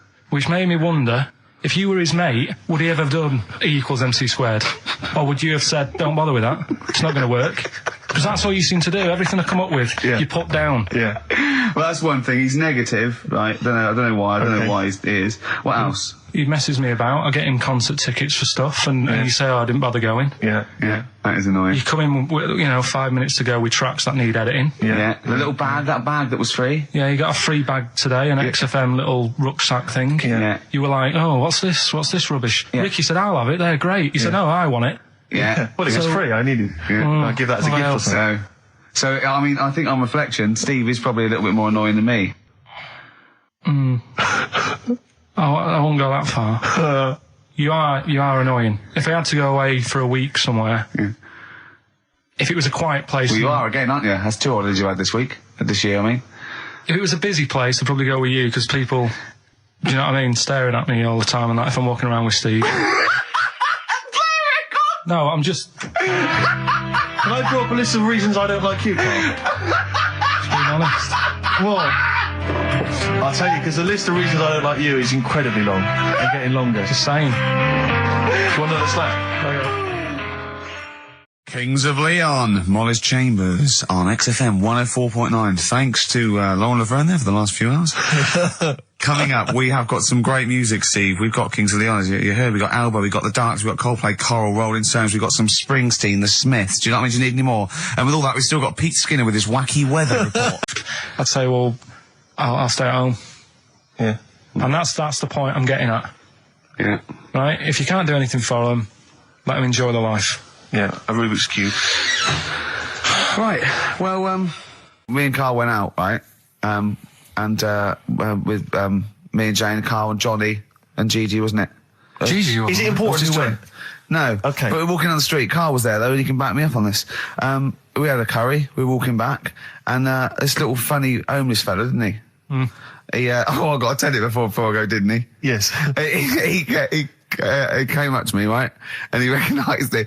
And he came up to me and he went, he said, I've just nicked 5 of your DVDs from HMV. And he shook my hand. He was so happy with it. And I went, right, excellent. He went, all I do is I just swing the bag over the top. Like that when I'm going out, and he had a bag full of DVDs, didn't he? And he was so pleased to tell me that he'd stolen. That great. He said they're going like hotcakes. Yeah, he said they're going up, of course they are. Yeah, you're nicking them. I know. We get paid for them, though, don't we? So not the stolen ones? Don't we? No. What do you mean? Did you sign them for him? I know you were, you idiot. What? So he just nicked 5. Yeah. Well, Yeah. you say he was homeless, was he? Well, I don't know. Maybe. No. Surely, how would he have seen the show? He'd just walked past Curry's one morning. Dixon's. Yeah, that's any Seen idea. a trailer for it. I thought, interesting. I don't know if he was homeless. I didn't go into his home Sure. life. He shook his hand though, and But he made Carl look smart. Do you know what I mean? So, how does he sell them? Where does he sell them? Does he go to people and go, do you want an Office DVD? They're not nicked. yeah, £4. yeah, exactly. Are these stolen? No. No. They've still got the tags on them. Well, it's like those people who, those cab drivers that you'll meet at sort of 3 a.m. who've just got a car, Yeah. and just went out with a car, Yeah. and just I'll pick people up and charge them. Yeah. I got in one once. I said to him, the guy just pulled up. I said, he said I was in like East London. I'm going back to North London. I said, going to Swiss Cottage. He went, sure, hop in. We set off. He went, do you know the way? I said, well, not really, no. I thought you'd know the way. You're in a cabbie. He went, no, don't really know the way there. I said, have you got an A to Z? He went, no. I thought, well, if you're going to go out just on the, just winging it as a cab driver, Yeah. 2 things. Take a map and a torch. He didn't have Yeah. either. He said, well, I'll probably get to Camden. I said, well, I'll direct you from there. Drove on for about 5 minutes, making conversation. About 5 minutes later, he went, do you know the way to Camden? I thought you knew the way to Camden. I don't really know the way. I thought you did. Oh. It was lewd. I mean, Let me out. £4. Exactly. And that's, I don't know who's got that sort of time on their hands that they just think it's 3 a.m. I'm at a loose end. I think I'll go out doing a bit of cabbing. Wow.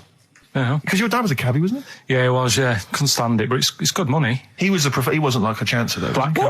What was he doing when he put that little Forrest Gump in a weedy bin? That was part of the cab company thing. They had to do like a charity event once a year, and he did it 1 year. Never asked him again. Tell us the story again. I'd rather not, because we got a few sort of complaints about it. Why? Why did you get complaints about it? Because he put a kid in a bin, and it's not the thing to do. So, but we could use it as a sort of sobering lesson for people. Yeah, tell it like a, you shouldn't do it. Nah, yeah, but that's how I did it last time, but people still didn't like it. All the stuff I tell you, we don't take the mickey out of people on purpose. No. It's real life, isn't it? And that goes on in life. Yeah. My dad was saying that in hospital, though. Do you know how he was in hospital? Yeah. He did some jokes about old people and that. And he said, at the end of the day, if something makes you laugh, it's funny. And if it makes you laugh, you can't help laughing, can you? Do you know what I mean? So, what are you meant to do? And laughing's good for you. Yeah. So, But being laughed at isn't as good for you, is it? No, but there's probably more people laughing at one person. So if you balance it out, there's only one person who's upset and there's a bunch of people laughing. So it's Jesus. Give me an example of that. Give me an example. Well, for instance, Karl Pilkington as he talks and the people listening. Yeah. No, give me an example of I can't because, again, that's what I'm saying. I can't tell you the story because there might be someone out there who, this person might even be listening and think, I forgot about that and you brought it all back to me. Yeah. So I prefer to leave it, but I think people know. Why did he put him in the bin in the first place? Because he was getting out of hand. What was he doing, though? You see, I can't explain. You can, don't be silly. I prefer to leave it, honestly. What was he doing? Was he annoying him? He was annoying my dad and the other people in the cab. Right. And he thought, how can I deal with this before it gets too out of hand? Yeah. He pulled over and put the lad in a wheelie bin. I'm going to bet. So we'll leave that. Some people emailed in the songs with stories in it. One of them was Babushka, and he went, what's that? And I went, that's Katie Bush. I went, what is it? I said, it's about a woman who dresses up as another woman to introduce her husband. He went, they wouldn't work. Just dismissed it like that. Why do you think it would work? Because you'd know. I mean, say like, right, Suzanne, right, who I go out with, right? She can see me from, say, if I'm coming down the high street. Yeah. She knows it's me by the way I walk. Right. So just the fact that this woman went and put a wig on, there is no... You haven't even heard the song! I know, but you're saying that she put a disguise on and he's like, oh, I fancy her, and he takes her out and he doesn't know it's his missus. You're not buying it. I mean, I'm controlling this. Whereas the flea with your brain going to Glasgow, perfect sense. Yeah, Babushka, rabbit. Hold on this show, don't Indeed, we'd like to mix it up. I'd like to play to the Smiths from their debut album, I Don't Owe You Anything. I Don't Owe You Anything. The lads from Carl's hometown there. Indeed. The Smiths. Brilliant, that one. Wow, I went to Manchester, didn't I, the other day? Went up to Manchester for a little corporate. It was all right. Yeah. He went, wait till you get out. You see Piccadilly, it's better than Euston. Right. It was. It was nicer. I went outside and there was a ridiculous queue, and sort of one cab. Right. Yeah. So, horse-drawn. Yeah. And so I walked, and it was okay. It was only down the road. It was a bit dark. It was wet and raining. Obviously, it's the north. I know, yeah. The hotel was very nice, but no minibar. I've never seen that before. I've travelled all over the world seeing a hotel without a minibar. No, so I don't know what's going on then. I don't know what's going on there. And then I did this corporate gig in Old Trafford. Pitch was up. Don't know what they were doing, but very impressive, big impressive. I think they're British football club, aren't they, Carl? Yeah. You did a gig at where? Old Trafford. It was in a function room. Oh, well, I thought it was the stadium. No, I'm not that big yet. No. But I mean, I can't really comment on Manchester. I do know that Liverpool was voted most important music city via poll. True enough. So, Carl, you're making noises while I'm talking. Yeah, but you do this all the time trying to wind me up. And I'm not saying Manchester's the best place in the world, but what I'm saying is there's bits of it that I really miss. Yeah. Like last Sunday, right? When I'd met up with Ricky, we had spaghetti bolognese, which was all right. And then I said to him, I need some soil. Damn, I wish you'd invited me. It sounds amazing. So I need some soil. What do you think? You need some what? Soil? Soil, yeah. I need to repot a plant, right? Yeah. So you need to repot a plant? Yeah. Fair enough. So I'm like, where you can't see these shops in London. You can't. Do you know what I mean? There's nothing around. I took him straight to one in my street. Yeah, but near your street, and that's probably the only one in London. Well, you say that, Carl. No, it does annoy me. Round my way, it's like, you know... You can't move for soil shops. You can't. There's earth. You can just pick up handfuls walking down the street. Yeah, incredible. Which People is- just lean over into someone's front garden. No, you can take the plants as well. No, Yeah. but what I'm saying is, Go on. Manchester, there's loads of decent hardware shops. Yeah. Here, you know, if you want a panini and a latte or whatever, you can't move from. But for soil, I had to go virtually how many miles away from me to carry that soil home and stuff. Yeah. It's not good. I mean, London's all right, but if cities were sort of marked, It's neglecting the peat market, really. Well, isn't there's barely any mulch available in central London. I'm sick and tired of not getting a good, decent compost of a Sunday. Indeed. So, It sickens you know, me. I'm thinking of moving to the north, where there is loads of soil and gravel. Indeed. And animal shite. whatever. See, you're eating a biscuit. I can't believe it. Are you bored with this already? Do you know what? MTV called me last week. They called me again yesterday and said, when can they come down to do they're coming down next Saturday, by the way, to do a little screen test for you. They're going to sort of just film you with a little camcorder. You said this. They're going to film you. Are you alright? Do you want to, are you hungry? Do you want to go out and have a meal? I can't believe you're eating while I'm on air. No one can hear that. Do you know who I am? No one can hear Explain who I am. Well, that's Ricky Gervais, right? He's made his name on TV. Yeah. Okay, he's done any number of corporate gigs, and they pay silly money. So, Yeah. I mean, this guy's earning, you know, and really earning beyond his talent. All right? So, I mean, think this I is, you deserve know- a little bit more than a little mank eating a biscuit while I'm talking. Rick Gervais? Yeah. Have you won a BAFTA? Yeah, too. All right, so Yeah. just a little bit of respect. Yeah. Yeah. Carl, Well, what have you the- won? What have you won? I got a bronze certificate for doing a full week at school. That's great. It was only a bronze. What's that then? 3 out of 5 days? and I got me a little Crusaders badge, if you remember. What's the little what? Crusaders badge? The Crusaders badge for the religious club. So Oh, was that the fella that you went and played You had to go ping pong convert ball? Muslim So they wanted to after talk to you about God. yeah, Yeah. You got a Crusaders badge, did you? yeah, that's why I yeah, where went. else That's you got why a I badge joined. That's why I joined. For the badge? I like the little badge. Did 4 weeks and then packed it in. Travis on XFM 104.9 on Ricky Gervais with me, Steve Merchant and Karl Pilkington. We're doing Educating Ricky. Right, final one. Come on, Carl. Right, what was it? It was why don't they just get a diary or some paper or something to write on? Yeah. Yeah. Because Snappy. I couldn't think of a heading for it. It's basically on. people who have tattoos. I've never understood it. Right, that they have something put on their arm. Right, sorry. Have we started the educate? Is this part of it? Are you educating me? This is something that will be useful in my life that I didn't know about. Yeah. Go on then. No, it's just that they've got a machine out, right, that does tattoos. Tattoos. You come up with a design you want, and you sort of this machine scans it, and you put your arm in this thing, and you press print or whatever, and then it does the tattoo on your hand or on your What, like arm. loads of little needles that follow a pattern? Yeah, the computer, is it? basically, yeah. Is it a real tattoo? It's a proper. It's a proper one. The fella said, Well, as long as it goes out, it pierces the skin with a. I just wondered if it's ink. one of those kind of, you know, those kind of. No, it must be lots of little needles or a moving needle that can go Sorry, along but it. how is this cleaned, like in between each person? don't know, probably, I don't know. Well, no, as long it's only that. If it's one needle, it's just the head, isn't it? If it's one needle that moves, and does it like like loads of little. What are we gaining from a machine doing it? Just because, you know, they're going to sort of mess it up. But hold on, how do you keep your arm still? Because your skin moves slightly. It's the machine it's sort won't- of strapped to your arm. Right, And so the it's fella, spread- the so- fella said that the tricky thing was in all this, it was the fact that, you know, nobody would let him test it out on anyone else, so he had to do it himself. But did it work? Because the thing is with the tattoo Yeah, it artists, works, they yeah. can see when your skin's moved and they can see what they've done and they keep wiping it and looking, whereas a machine's just got to trust itself. So I think one needle could go wrong. If it was a lot of needles, that it just came down, like, 1,000 needles, that was an imprint. Yeah.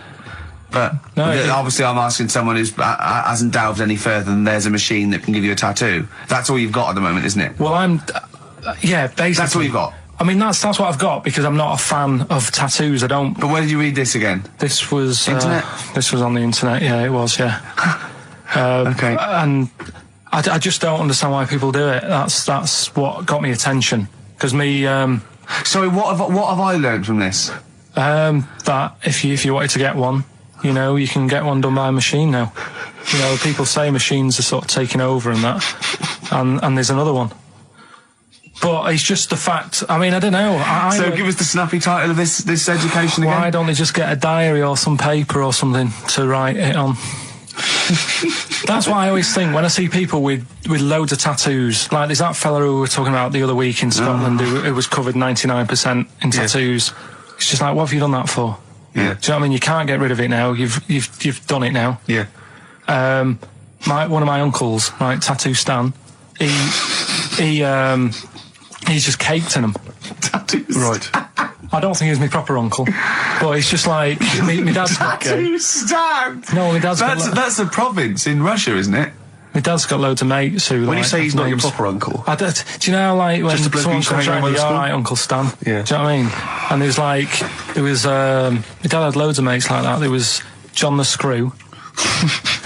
right? So he either works in a prison or he likes to have sex. Cabbie.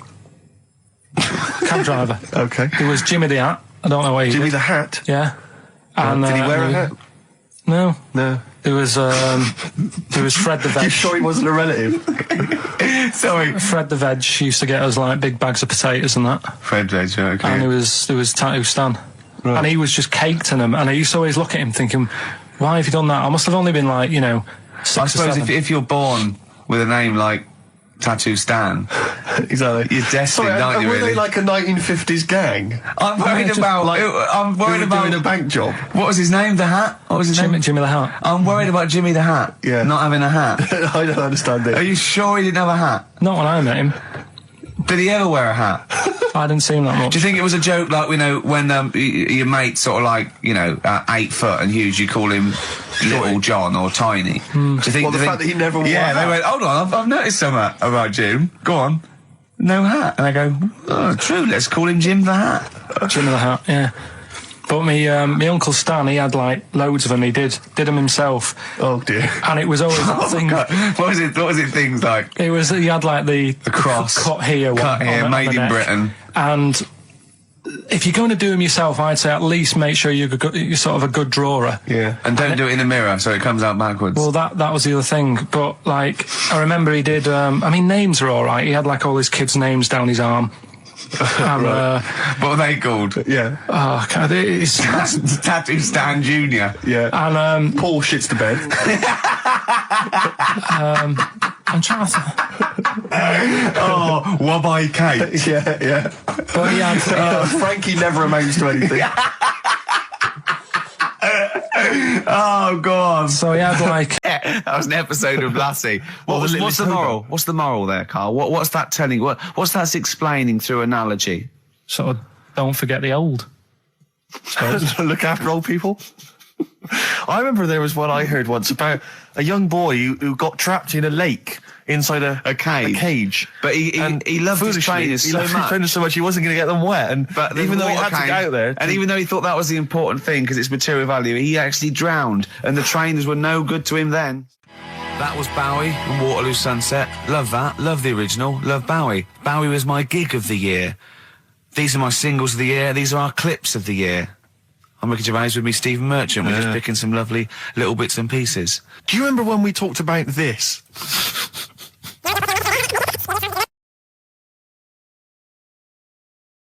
So we just had a text here that says, and I don't know what truth there is in this, as ever, but John says there is apparently a nude bike ride today in Hyde Park.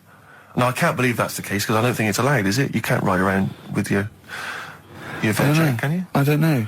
Why would you want to Well, good point. on a bike? On a bike, I love the fact that that's what disgusts him. I want. Do you know what? If we did appeal for a nudist to call in, I'd want a very specific sort. I don't want. I want a German nudist, a middle-aged man called Helmut. Okay. If there is any, or the closest one to it. So I want a middle-aged man from Germany. If your name is Helmut, you're in. But I'll accept Hans. Carl would be good, wouldn't it? All right. Yeah. I think I'm wondering if the age might. Maybe we could we broaden that Okay, out just a German nudist bloke. Right. Could he at least be fat? Can I find a fat German fella? If your name's Helmut, we're going to give you a big prize. Yeah. But, you know, any fat German fella who likes to get his sausage out. Sure. Okay? It's sauerkraut. Yeah. What's the phone number? 0871 222 1049. It'd be good just to get an email or a text with a contact on it, and then I can just call them up in the week. Sure. And 83936 is the text number. I don't know what our audience demographic pans out like, Rick, but I'm suspecting that's probably a fairly small fraction of our listenership. I know, but, you know, fat there must be German someone out there, if you know a fat German who likes to get his tackle out, phones are going.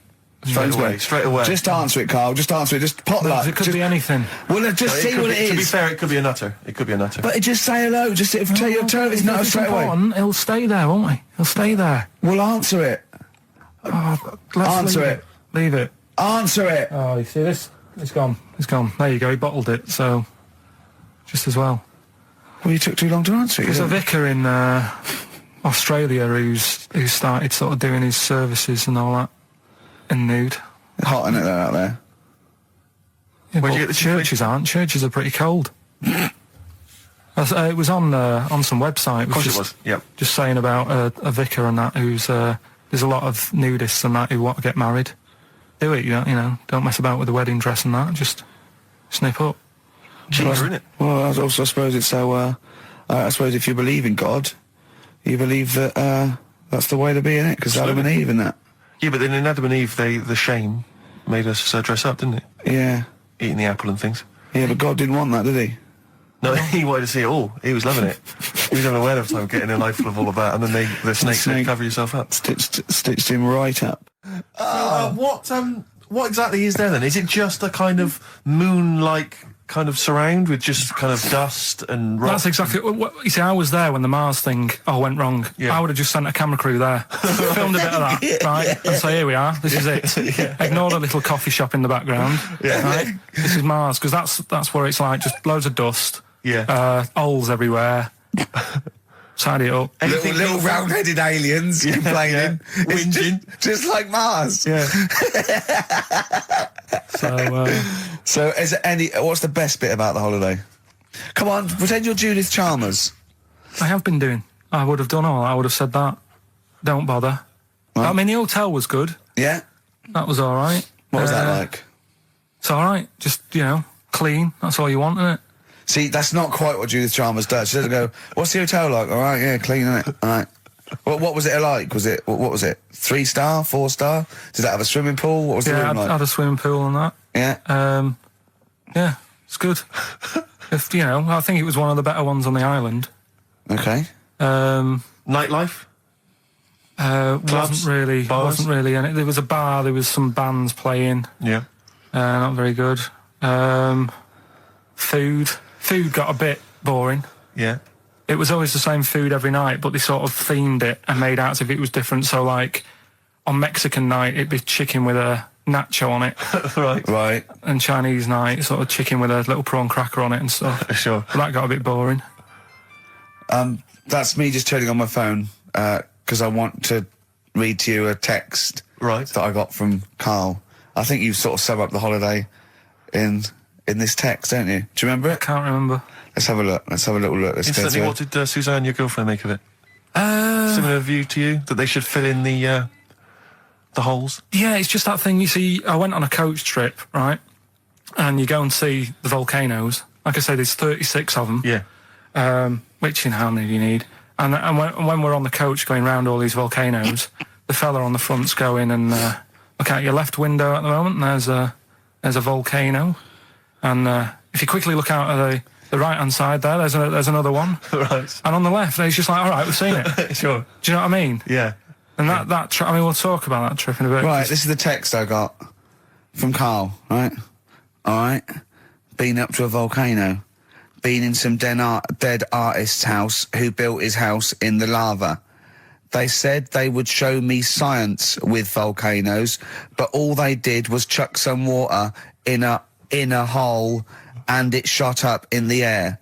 No dwarves in the canteen, no scousers here, but there is a Swede woman with a big head. She looks effing gormless with a cap on. Alright? So a little reference there to... A Swede woman? What's that mean? Do you mean Swedish? Yeah. Or she looked like a vegetable? No, the Swedish woman. But they've all got sort of quite big bill, aren't they? And I sent him a text. Oh well, it's just good to be on holiday because I'm working. He sent back. So am I. Just been watching Sky News. There is a school for monkeys who want to get a band together. Is that monkey news for later?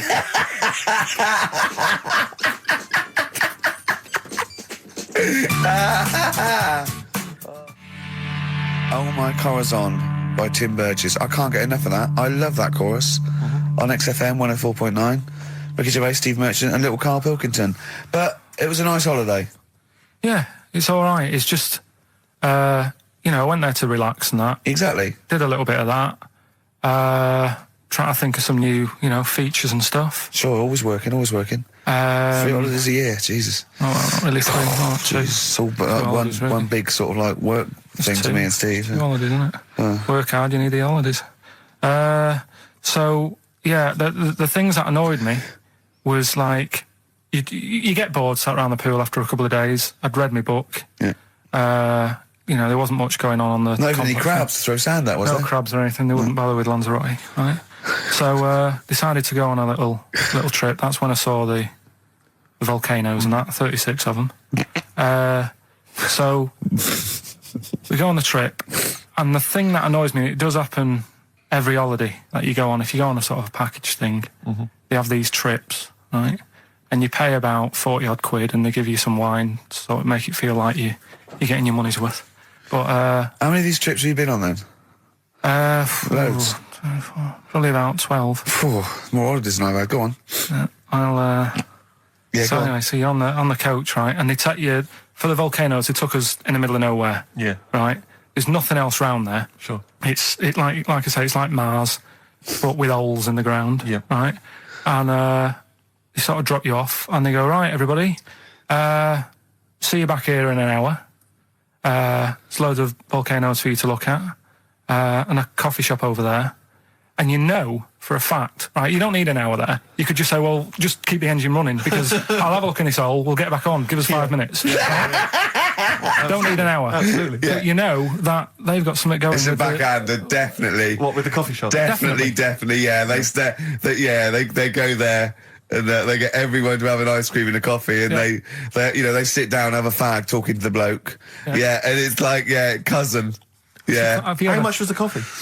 Was it probably about 3 each euros? So I think it was £3.50. Sure. Yeah. Which is I don't know what that's about 2.5 quid. Yeah, they stitched you up. Go on. Talking about this the other day. What was it now? Listen, the fella. No, listen.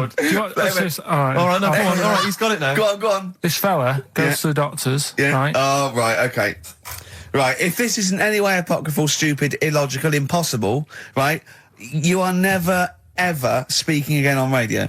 So make sure this is at least possible. I'll tell you what, I'll even give you improbable but possible. So if anything that breaks the laws of the universe or logic, okay, that's all you have to avoid. On you go. Right, so this fella, right, he goes to the doctors because he's got earache. Right, okay, if a chimp's living in his brain... Go on. So he's got earache, he's sat in the waiting room and his ear's all bunged up and it's hurting a lot and what have you. So the doctor comes out and he goes, right? And because his ear's all bunged up, he doesn't hear it that well, right? So he thinks it must have been me, right? So he wanders in. Keep going. Anyway, I'm going to hate this. I can just feel it in my bones. Steve, I'm going to let you take over. Okay, let's hear it. So the doctor says, sit yourself down there, right? So he sits himself down. He goes, right, take your pants off, right? So he's thinking that's a bit odd. Anyway, He heard that though. he apparently he took his tackle off. The doctor did some operation. What, there in the waiting room? No, in his office. In his office, yeah. What? Wait. So he removed what? His genitals? Yeah. In his office. Why, Carl? Why, Carl? Because he hadn't called him in. Oh, he'd called in the bloke who wanted his testicles taken off, and he didn't do it. What? So the doctor went out and said, Mr. Jones, who's here to whip off your cock and balls just here and now, right? Bloke comes in, didn't it? It must have been me. So the bloke who wanted his balls taken off didn't say, oh, I think he said me. So he didn't interrupt then. So the bloke goes in, he starts taking his testicles off, and he doesn't say, I'm here for me ears. What are you doing with that? That is a blinding record. And before that, Rick, what do you make of those adverts? They were great, weren't they? I like them, yeah. I'm going to buy all them products on the way home. And that's endorsed by Ricky Gervais. He's won awards. Yeah. Rick, do you remember this? This was a hilarious moment. No, you'll remember this when you hear it. It was when Karl said something that was basic. Well, I think for a lot of people it sounded like a lot of old bollocks. Karl's found love on the street before, haven't you? How's it going with your bird, Karl? Are you married? No. How long have you been out with her? Going out with her? 7 years. Because, I mean, you're quite a simple man. Yeah. You're sort of a simple In a nice way. I mean, yeah, you're like Helen from Big Brother. Yeah, You're sort of nice enough, but I look normal. well, yeah, you sort of do. But you could be one of those that just suddenly go mental with a pen. Yeah, do you know just what I mean? stab people through the eyes. Yeah, you sort of look normal. But if I wouldn't really want to wind you up to a point of frenzy. How did you meet your girlfriend? Through work. What, through her work? What, you found out and said We worked at the same place. Oh, you're right. Yeah. You're quite an enigma, aren't you? Could you give us more on that? At work, you met her at work. What, she came in selling sandwiches? She was going through the bins outside. Oh, that's brilliant. So they could throw it on the fire. I think It is Well, have a quick skim through, do the word search right. Yeah. I think that's like a cigar off the cooker. Oh. Well, anyway, listen, a good friend of ours, Ross Noble, the comedian, brilliant, he gave me this picture, Karl, which he's got from a magazine. He loves you. He And I have thinks to say, I think this... I just looked at it then. Obviously, it's not going to mean much to the listener. Oh, this is but it is self-indulgent, currently but available. I think it's in the current edition of Bizarre magazine, so you might want to buy that. It's not horrible, though, is it? There's a certain grotesqueness about it. Oh, But I just think it's a deformed person, isn't it? Well, to a degree, but I think what it's going to do for Karl is give him, I think for you and I, Rick, we're going to see his face. Light up. Lighten up, like opening a wonderful Christmas gift. Oh, you know what? I think I've seen this. Is this the one with the kid with the big head? I'll be honest with you, Karl, it is. Have you seen it already? Yeah. Let me just show it to you again so you can kind of highlight it It's again. like I haven't seen it. It's like... yeah. We shouldn't be laughing at that. No, but that is like the kid who I went to school with. That is the same. That can't be the So same. do you recognise him? Seriously, that is the same thing he had. I mean, I have to say, it does I'm not look like sure. it's been computer generated. It's so odd. Yeah. But look at the child's face. I Look know. at his Well, reaction. Don't take another photo of me. I'm not sure this is right. It's not right. But I was hoping that would give you, Karl, just a little glimpse of. We've had a the request wonder. as well on the best bits. To someone wants to hear you talking about your mates with the big heads. I don't believe it, because every time we go there, we get some sort of complaint about something. About what? Just leave it. Well, that for some reason that always goes from the story with my dad going to Blackpool for taking those kids there. And what kids? And leave it. No, what? No, I don't know. There's people that know what you're talking I'll about. tell you when we put a song on. No, well, I know what it is, but Well, you if you can't just wanna say know, that. well, Is it email when? in. Is it when your dad put a kid in the wheelie bin because he was getting out of hand? Yeah. So we're going to be We can't go through it again. Rick. It's too controversial. We're gonna. What's the name? No, well, the thing is, right, you were just saying about what are you about Christmas. That's the funny thing, right? Because in our house, there's no one who's religious, right? No. My dad got annoyed when I went to church that day. He was like, what are you doing that for? Of course. I went to see a gig in Liverpool. Remember the band The Christians? Yeah. He thought I'd join some club. Yeah. I said, I've been to see The Christians. He was saying to me, man, what's he doing going out with them? Yeah. And then the other thing is, because I'm not christened or anything, my mum used to say to me, don't tell anyone that, because there's witches and stuff. I want to go back and see his upbringing. I just want to go back and see him at 7. One day in the life of Karl, age 7. Just to have 3 ghosts visiting tonight. and take him back through time, but we could go with him. We can be some of the ghosts. Yeah, the ghosts of Christmas past. Remember this? That's incredible. Don't tell me what. Just say So she wasn't Christmas, but she thought maybe someone could take your soul because you weren't christened. It's like there's cults and that, isn't there? And if they find out you're not christened, then Right. I don't think they care. I don't think a lot of cults care. Well, But what can they do if you're not christened? I don't know. I just said all right because then through that time there must have been a time when. But hold that was on, a now they problem. know. Yeah, but I'm older now, so I'm all right. She used to worry about me playing out on the street. Oh, she was worried about when you were naive and stupid and easily led. Well, yeah. No. Good point. No, you're right now. Yeah. So- yeah. Good. Yeah. I just have to show you something, Rick, before we move on. I know we've got another Educating Ricky, but someone just sent this in. Yeah. They've been looking on eBay for Victoria Plum. You're joking. Come here and see the photograph. Oh God, that's fantastic. That's it. Oh God, he got that for his mum. It's the worst piece of tat I've ever seen. Carl! Carl. Imagine how. Oh, Gutted. Carl. Imagine how. Look, think of him now, right? There it is. That's the worst thing I've ever seen. I'll tell you, it looks like a Diddy man gone wrong. It's it looks like a extraordinary. Diddy man prostitute. That is. Is that the one, Carl? Is that... Well, it was a different colour. I had a yellow at mine. No, but look. How do they get? Tell them they Okay, so, go into eBay. So you need to log on to ebay.co.uk. I'm sure you've used it before. It's the online marketplace, ebay.co.uk. And if you type in Victoria Plum, I'm assuming that you can track this down. That's amazing. It's the worst piece of rubbish just I've ever think seen. how cute he was as a kid, though, doing that. Just think of him, just going. Just seeing that and thinking, oh, she likes gnomes. It's the worst thing I've ever seen. I mean, to be fair, I don't know what her prize collection of gnomes looks like, but I can't imagine they're much better than that. I mean, gnomes are a fairly grotesque thing. But certainly your mum's taste and discretion is... Did you ever, those houses on your estate, you'd go in there and it was just loads of those dolls still in their packaging all around the room?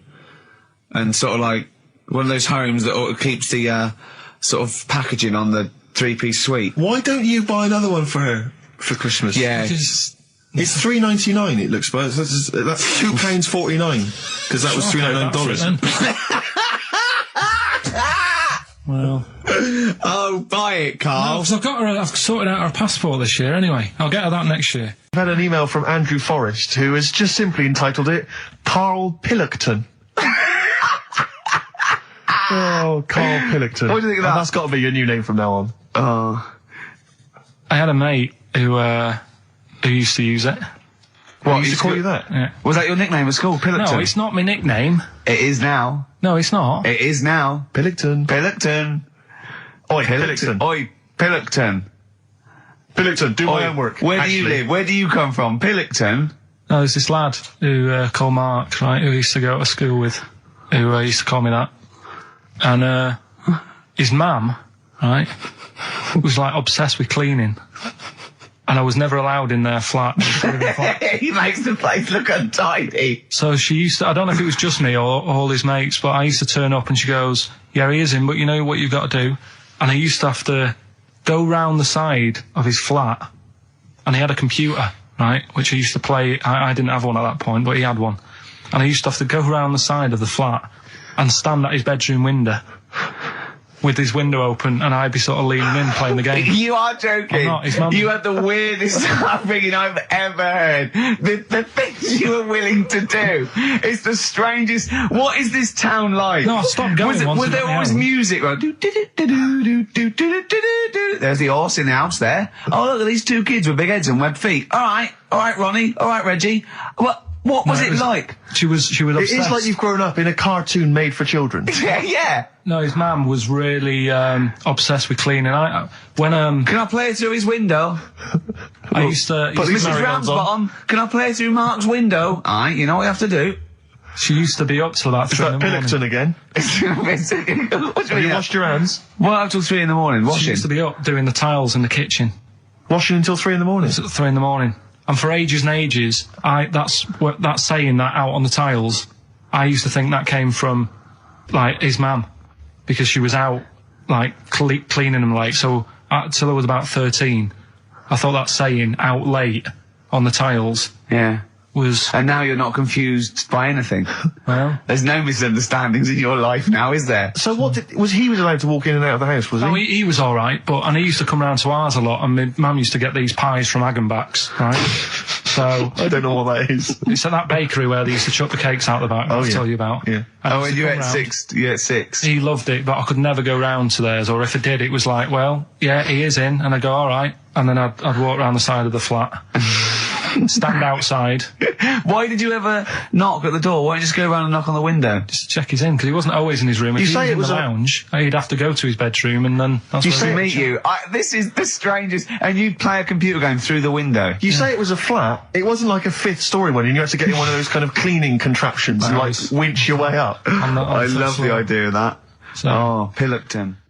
Clocks from the Coldplay on XFM 104.9. I'm Ricky Gervais, with me Steve Merchant, and back, Karl Pilkington. Hey. He's raring to go. That's nice when you have a bit of time off, isn't it? Yeah, how long have you had off now About then, 3 Carl? weeks. About 3 weeks, yeah. We can't do that because we're sort of self-employed and we'd be letting people down, but it's different when you get paid anyway whether you turn up or not. But good to have I'm good to have never off ill. No, It's the first time I've ever been off ill. Like, well, no, I mean, just you're off 2 weeks and then you're off.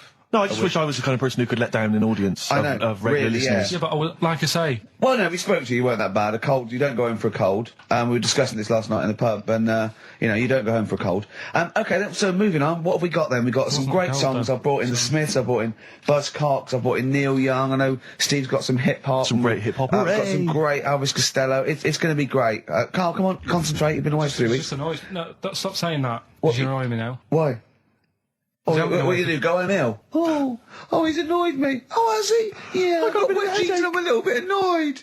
Can I have some time off but still get paid? Yes, of course you can, Steve, Carl. right, he called me up, winding me up about this.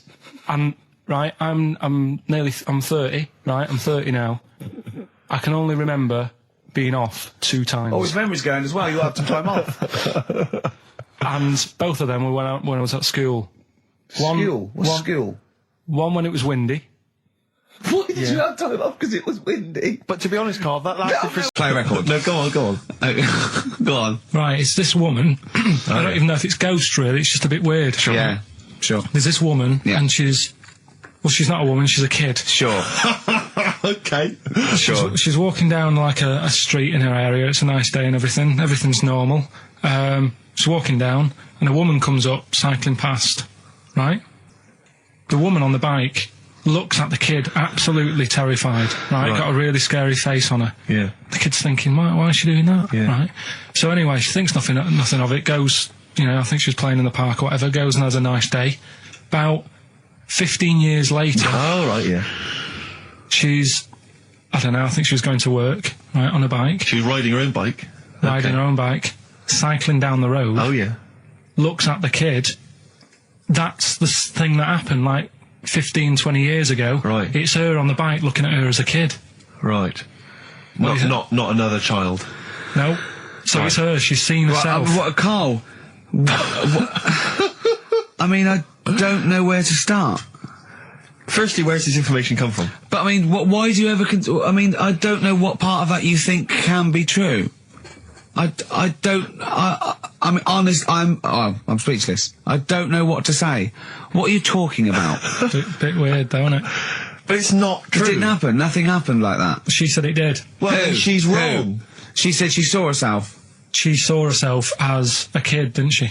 Did she carry on riding and as an adult when she was a kid. Did she stop and talk to herself, or did she ride on by and think, that's a bit weird, there's me as an 8-year-old. I won't stop, I'll be late for work. Yeah, if I'm late again, the boss said he'd be in trouble. Yeah. Oh. Well, And where is this information? Did it happen to someone you know? No. You overheard it on the bus? No, it was in the 14 Times. We've had a lot of emails saying, could you bring back White Van Carl? Oh, yeah. Which is that section of the show where we ask the questions that the Sun asks Someone various else. random punters Yeah. of Carl. But sadly, recently, they've got very politicised and very kind of, basically a little bit depressing. So there's not really anything appropriate. But I have trawled the papers looking for other questions posed in other sections of the Sun. Good idea. I was just looking here at the Dear Deirdre section, which is the sort of problem page. I don't know what your views are on this. I'd love to see Carl. Oh, God, can we get him a job? As Just an ask... Oh, my God, that would be amazing. Right? Well, here's one. I'd like to see your view on this, Carl. I'm a happily married 42-year-old woman with 4 kids, yet I've developed a huge crush on pop star Darius Dinesh. Yeah. It sent my hormone levels through the roof, and last night I woke my husband up at 4 a.m. for sex. We've been married for 20 years and he can't believe his luck. Recently I've been having... I wanna go to I'll stop you there. Why are you telling me? Right, carry on, sorry. Recently, I've been having erotic thoughts about Darius morning, noon and night. Yeah. I haven't felt like this since I was a teenager and mad about Donny Osmond. My husband is amazed at the change in me. We had sex twice last night and again this morning. Again, why are you telling me this? Yeah, go on. He's just boasting. This is not a problem. It's not a problem. What's here. the problem? No problem, just wanted to tell someone. Thanks very much. I watched Darius on TV last night, and when my husband came home, I dragged him into the kitchen and we made mad, passionate love. Right, they did it then, twice last night, once this morning. That's 4 times. 5 times she's mentioned it so far. Yeah. She's doing all right. My husband, this is a great bit. My husband thinks it might be his new moustache. Or that I'm going through the menopause, but I know You were thinking different. of growing a moustache? I was Just thinking of thinking of growing a changing moustache. luck with the ladies? I love the idea. That's what he thinks it is. He's telling his mates in the pub. You should grow mad with to me. these. Grow The with old these, Tom right? Selleck. 5 times in the last 24 hours. Hooray for sexy Darius. So, what do you make of that then? What are your views on that? Hold on though, if that bloke is reading that paper, that narrows it down It's a gotta bit. be, yeah. Who else did he know? His wife likes Darius, he's had sex 5 times that night, and he grew a new moustache. He's thinking, I wonder if that's me. Maureen. Yeah, go on. But what's your concern? Because I'll tell you what her problem is. She's worried that, the reason that she's now kind of overly excited and she's having this great sex with her husband is because she's actually fantasizing about someone completely different, younger. She's having these wayward thoughts, isn't she? She's a bit concerned about that. What's your concern? What are your thoughts? I reckon she's going to start shoplifting soon and coming out in hot flushes. Go on. Just, they're both happy, aren't they? He's getting what he wants. She's happy. I'd say, yeah, whatever, get on with it. Do you think that she should confess? She wants to be honest with him. I wouldn't, because not that many fellas like Darius. Right. So, if you're sort of thinking, oh, she'd rather have him than me, I don't What do you think it's gonna Darius would think of this? He'd probably be happy with that. I mean, What would you do if you got loads of phone calls, right, from women going, Carl, whenever you're on the radio, I just have to do it. I just have to do it. Your voice makes me... I'd say, alright, well, it's alright. I'd be happy with that. Would you? Yeah. I mean, just in case anyone is doing that. What would you do to sort of like egg them on a little bit to help them out? What do you think? What sexy things would you say? What do you think is your quality? What do you think people would find, pretty horny about you? Is it your sort of mank wine, do you think, that? It's the best of. You've been voting in all week, sending your emails. So here's the clips that you wanted. Alright, so, here's the first bit. Yeah. Some doctor or something who was into, like, the way bodies work, they got their head cut off. Who did? The doctor? Yeah, he was doing a bit of an experiment. And he cut his own head off? Yeah. Okay. And it was about, he said, when my head's in the basket, I'm going to blink my eyes. Right. Okay, sorry, hang on, let him finish. And, so the doctor has chopped his own head off, and he's told everyone, I'm going to blink my eyes to prove that he's in the basket, and he goes like, right, I'm going to blink my eyes about, as many times as I can. So quick, count them. And they count, and he got to like 15 before he Right. died. Now this is how Carl told me that. Till Nick Frost explained that, Carl told me, he said, right, well, a bloke, right, he had his head cut off, and when his head was in the basket, he went, count how many times I can blink. And I went, well, that's rubbish. He went, no. And Nick went, well, no, he actually said, when my head's in the basket. And Carl went, all right. I said, Carl, do you know the subtle difference? Do you see the subtle difference? I have to say, though, guys, I still don't really understand what went on there. You've both lost me. The story is that a bloke who'd been found doing, You mean that Carl just explained it and that was a clear version? Because I still don't know what you're talking about, Carl. Well, this bloke had his head cut off at experiments against God. He was a doctor in the, in olden times. Yeah. And when they cut his head off...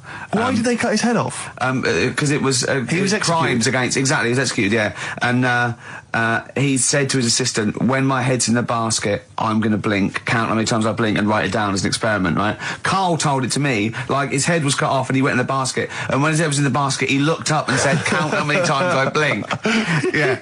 I love that. I love the difference in that story. story. Yeah. Both rubbish, Yeah. but, you know, one's possible and one isn't. You believe anything that you're told except when we tell you the truth. What?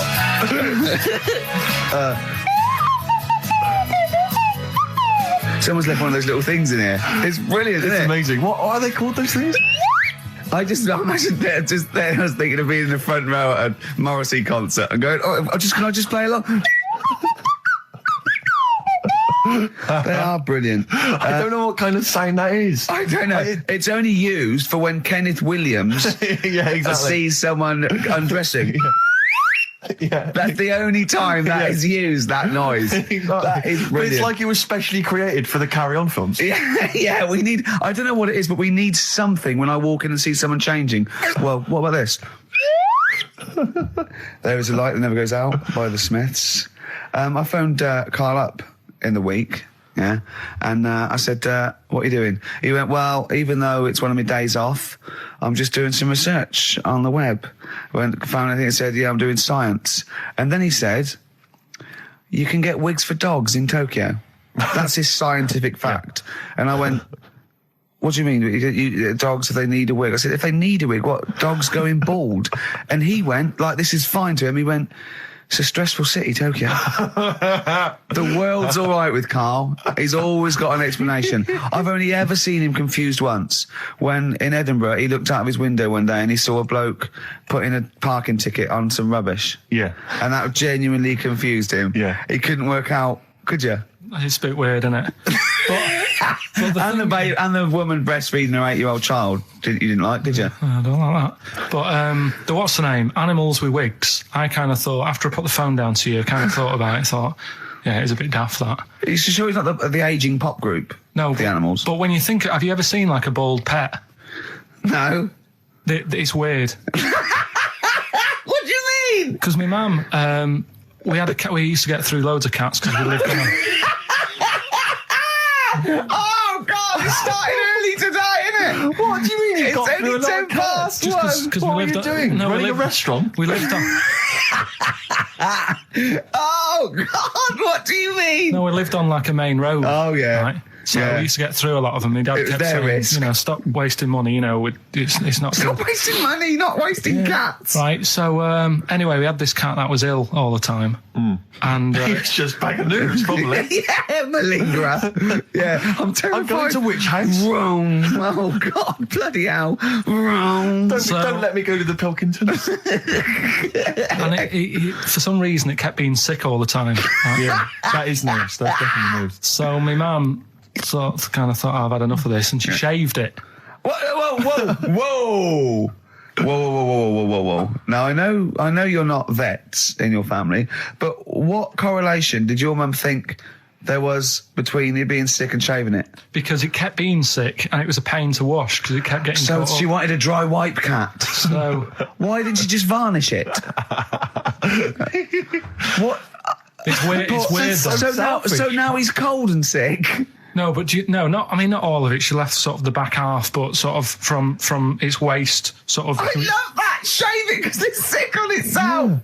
And That is it was the genius. weirdest looking thing. I mean, normally I like cats. I'm always like giving yours a stroke on the head and that. Yeah. But as soon as she did that, it was like, oh, Yeah. can't touch it. And then So now it's sick, cold, and hated. Yeah. Carl. It must have, I mean, the other cats must have been taking the mick out of it constantly. It's just making things worse. Did it get, I'm hoping that it got run over and was put out of its misery. now I think it got all right, that one. Or is that the... Yeah, it did get run over. It did. Oh, God. Oh, dear. How many cats do you say you've got through? I'd say whilst I was living at home, I mean, it's still on the increase even though I'm not there. So whilst I was there, probably 5. God. Wow.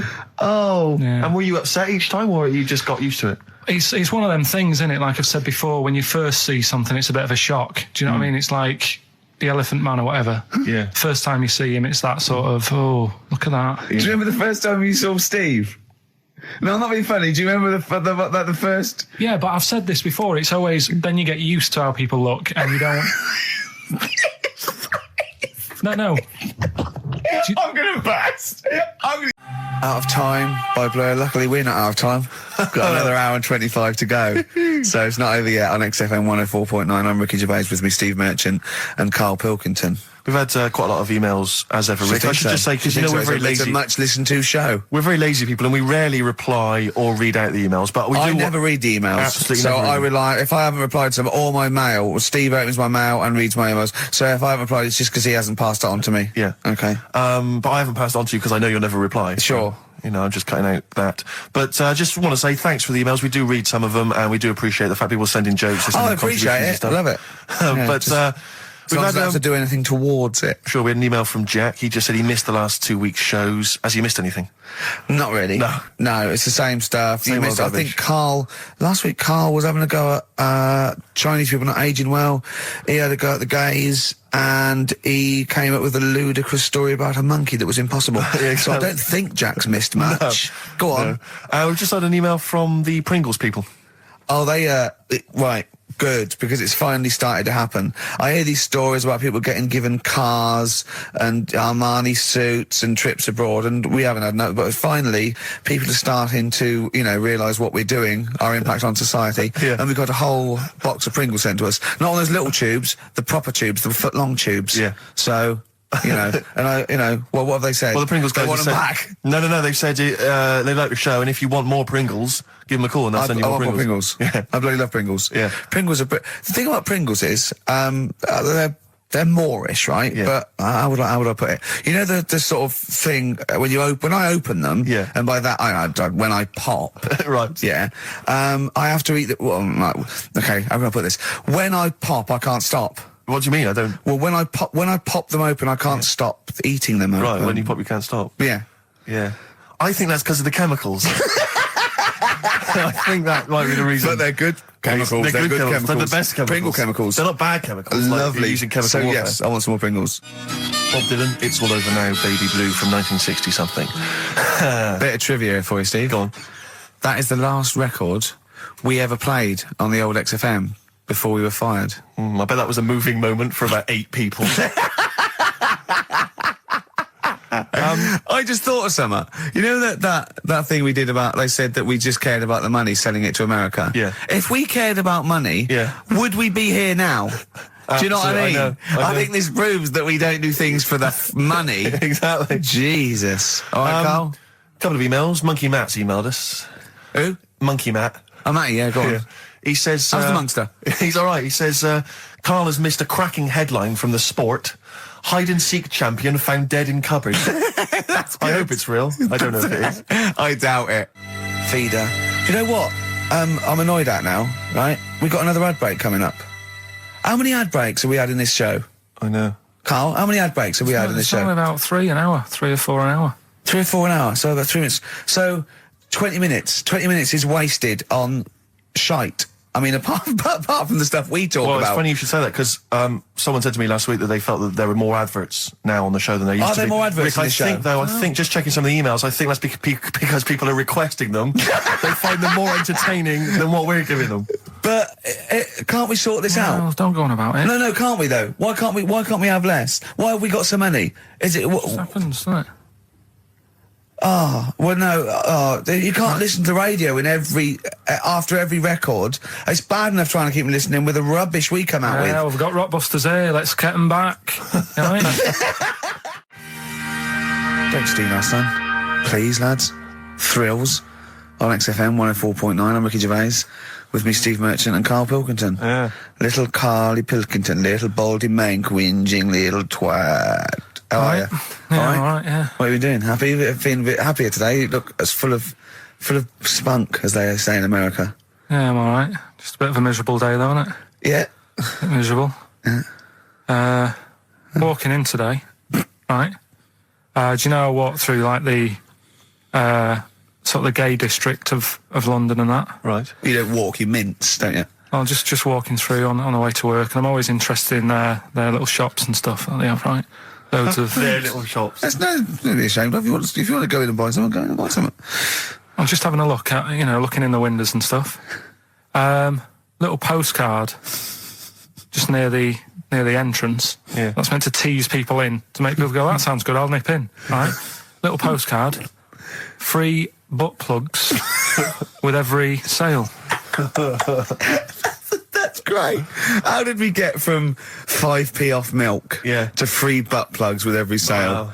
What society come to? Well, it's because we're liberated, Rick. Yeah. You know, it's an open What society. did you buy to get them? You didn't buy... No, I didn't but what's the purpose? What, of the poster or of butt plugs? Butt plugs. Because I really honestly You don't... shove them up your arse, don't you? Whoa, slow down, bum. Shove them up your bum. Yeah.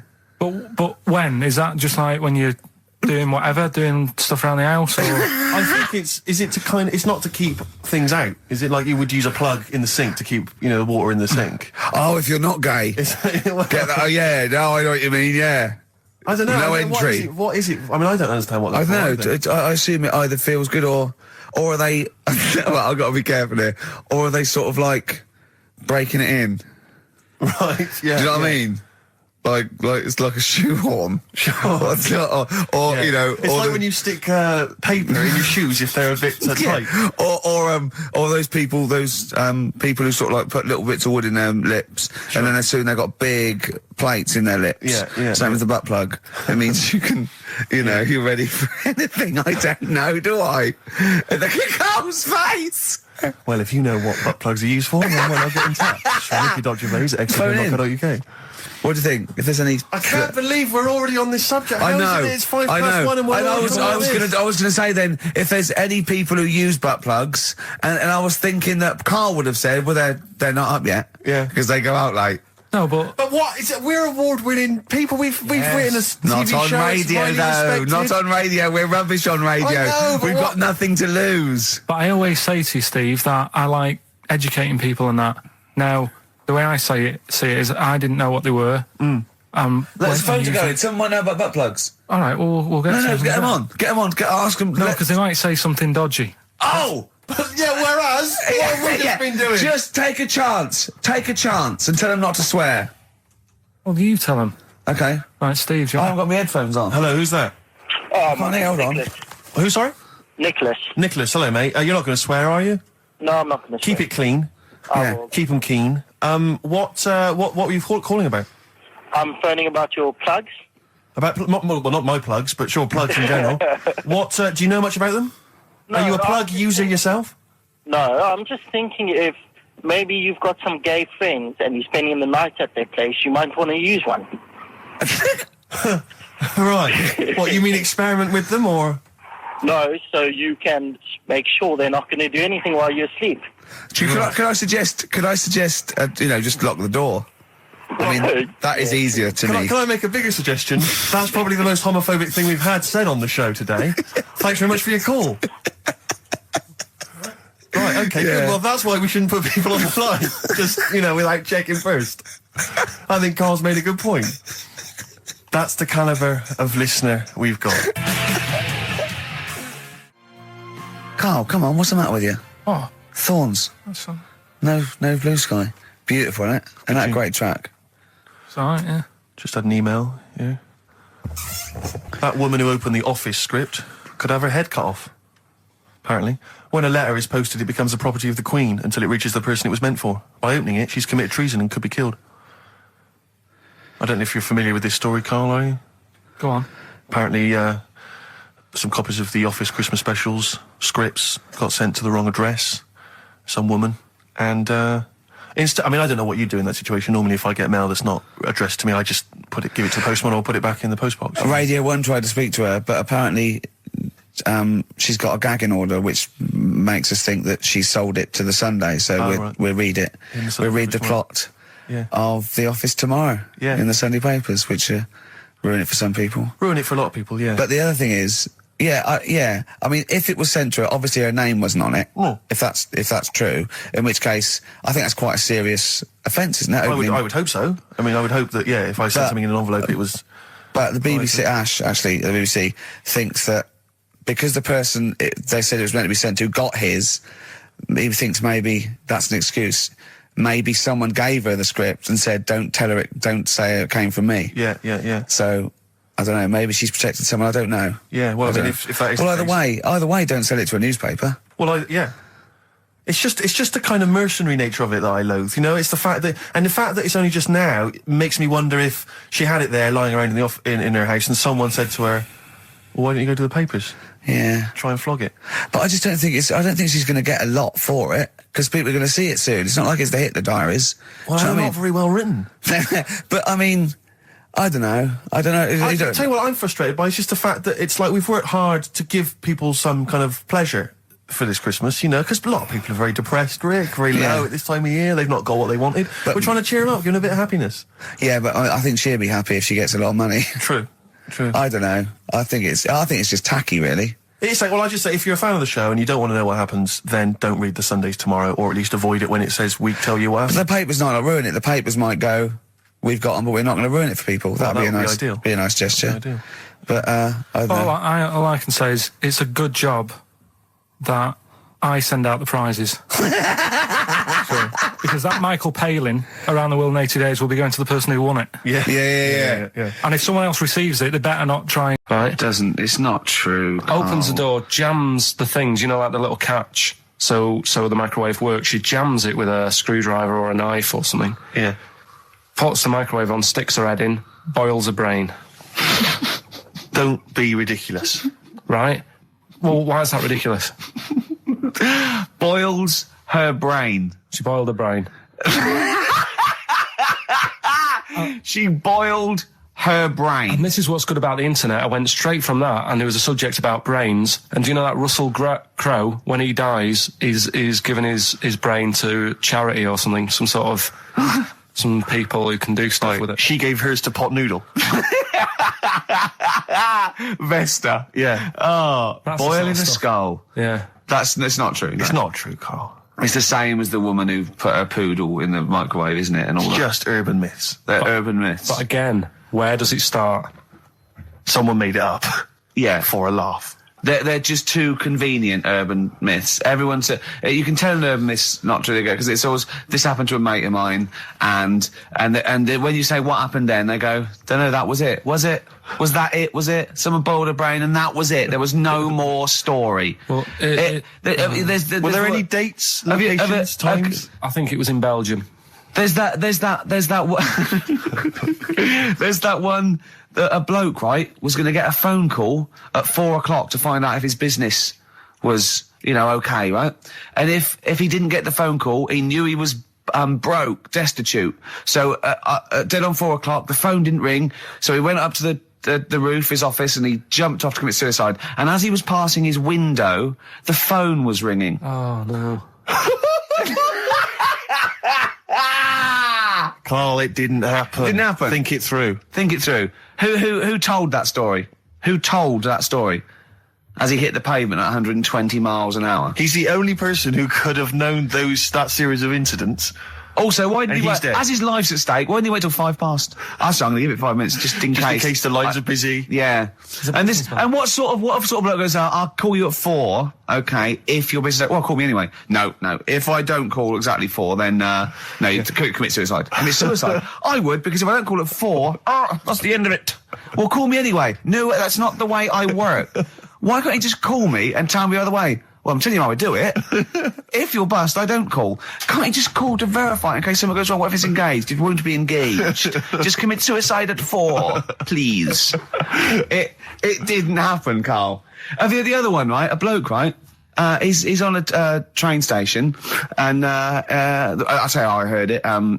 He's waiting for a cruise station, whatever, and he shits himself. As you do. And so he goes, my train's in 5 minutes, So he runs across to Millets and goes, quick, Levi's, 36. The bloke just puts it in a bag, he runs onto the train, he goes into the toilet, takes his, from his dinghy. Sat in his dinghy. That is brilliant. It was an inflatable dinghy, it wasn't like a wooden. Yeah, an inflatable one, yeah, big inflatable Did you ever go around and visit him? Yeah, now and again. Was it weird seeing a 60-year-old bloke in a suit, in a dinghy inside, watching 2 tellies? It's weird at the time, I thought. Which of the TVs stopped working properly first? I mean, did he... let's say the sound went on one of them. Yeah. Did he carry on watching the other one, hoping that the other one was fine? Or No, he did went and got a new telly, and then the vision went on that, and he went, oh no. He went, hold on then. Wait a minute. I've got another telly in the wardrobe that I haven't used. It must have been like that. Yeah.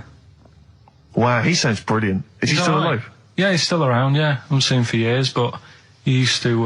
Be all right. Was he married? Be all right. I think that's what happened. I think his wife passed away, and, and that's when he had all this... You know, he had a boat.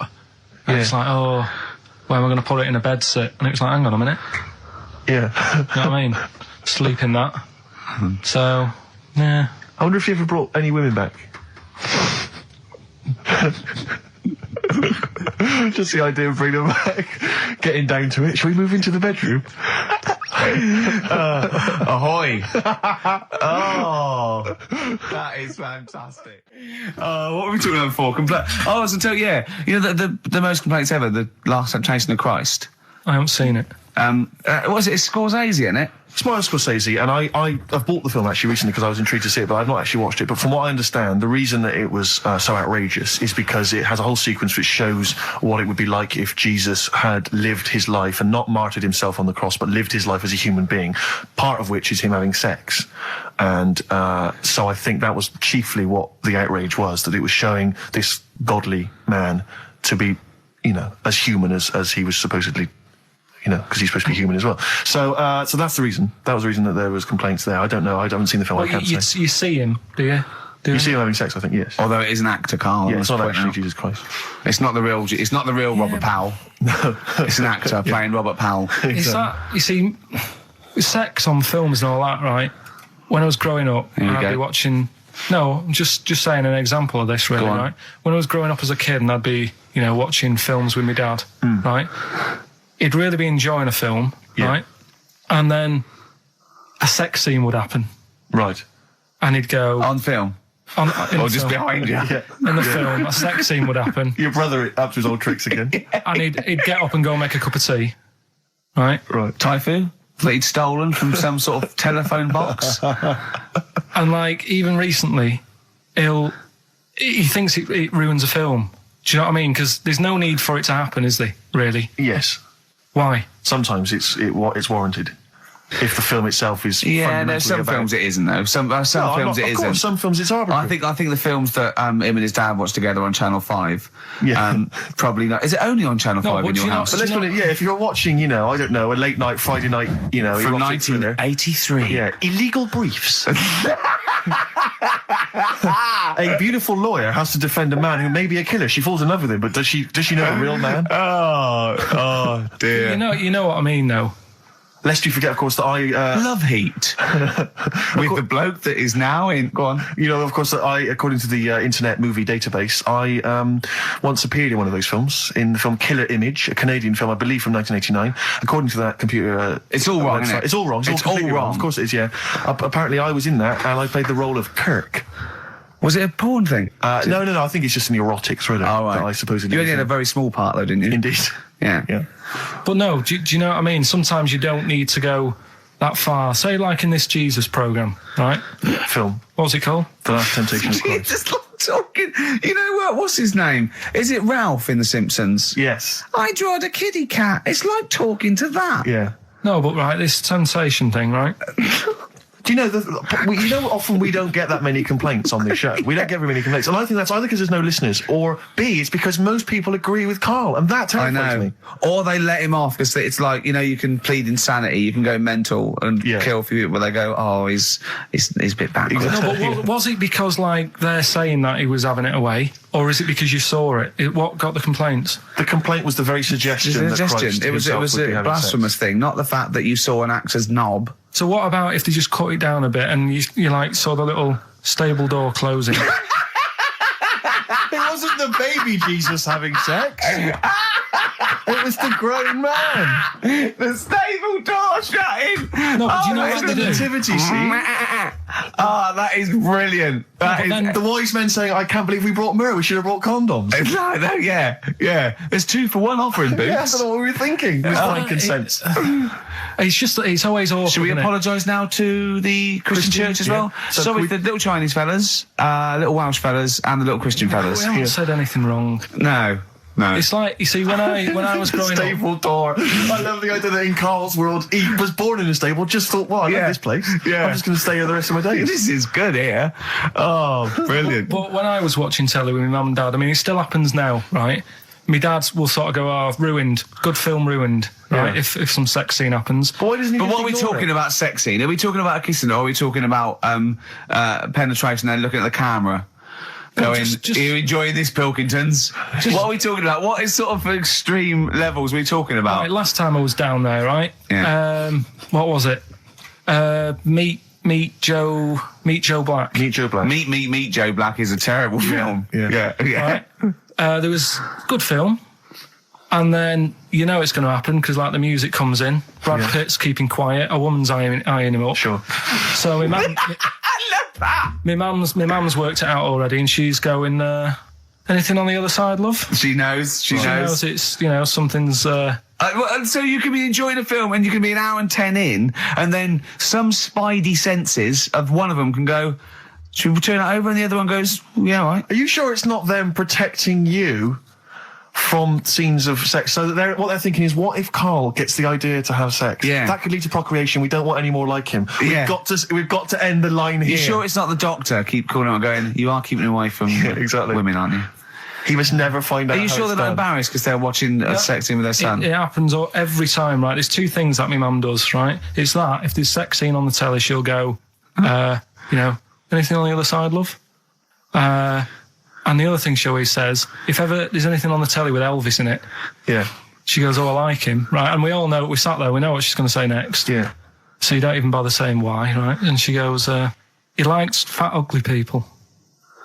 He what? He liked fat, ugly people. He didn't always go for like the good-looking fans in the crowd. What Elvis did? Yeah. Right. That was always the thing. And I'm sorry. Now, hold on. I don't know what we're doing now with our lives, Steve. Right, wait a minute. Right.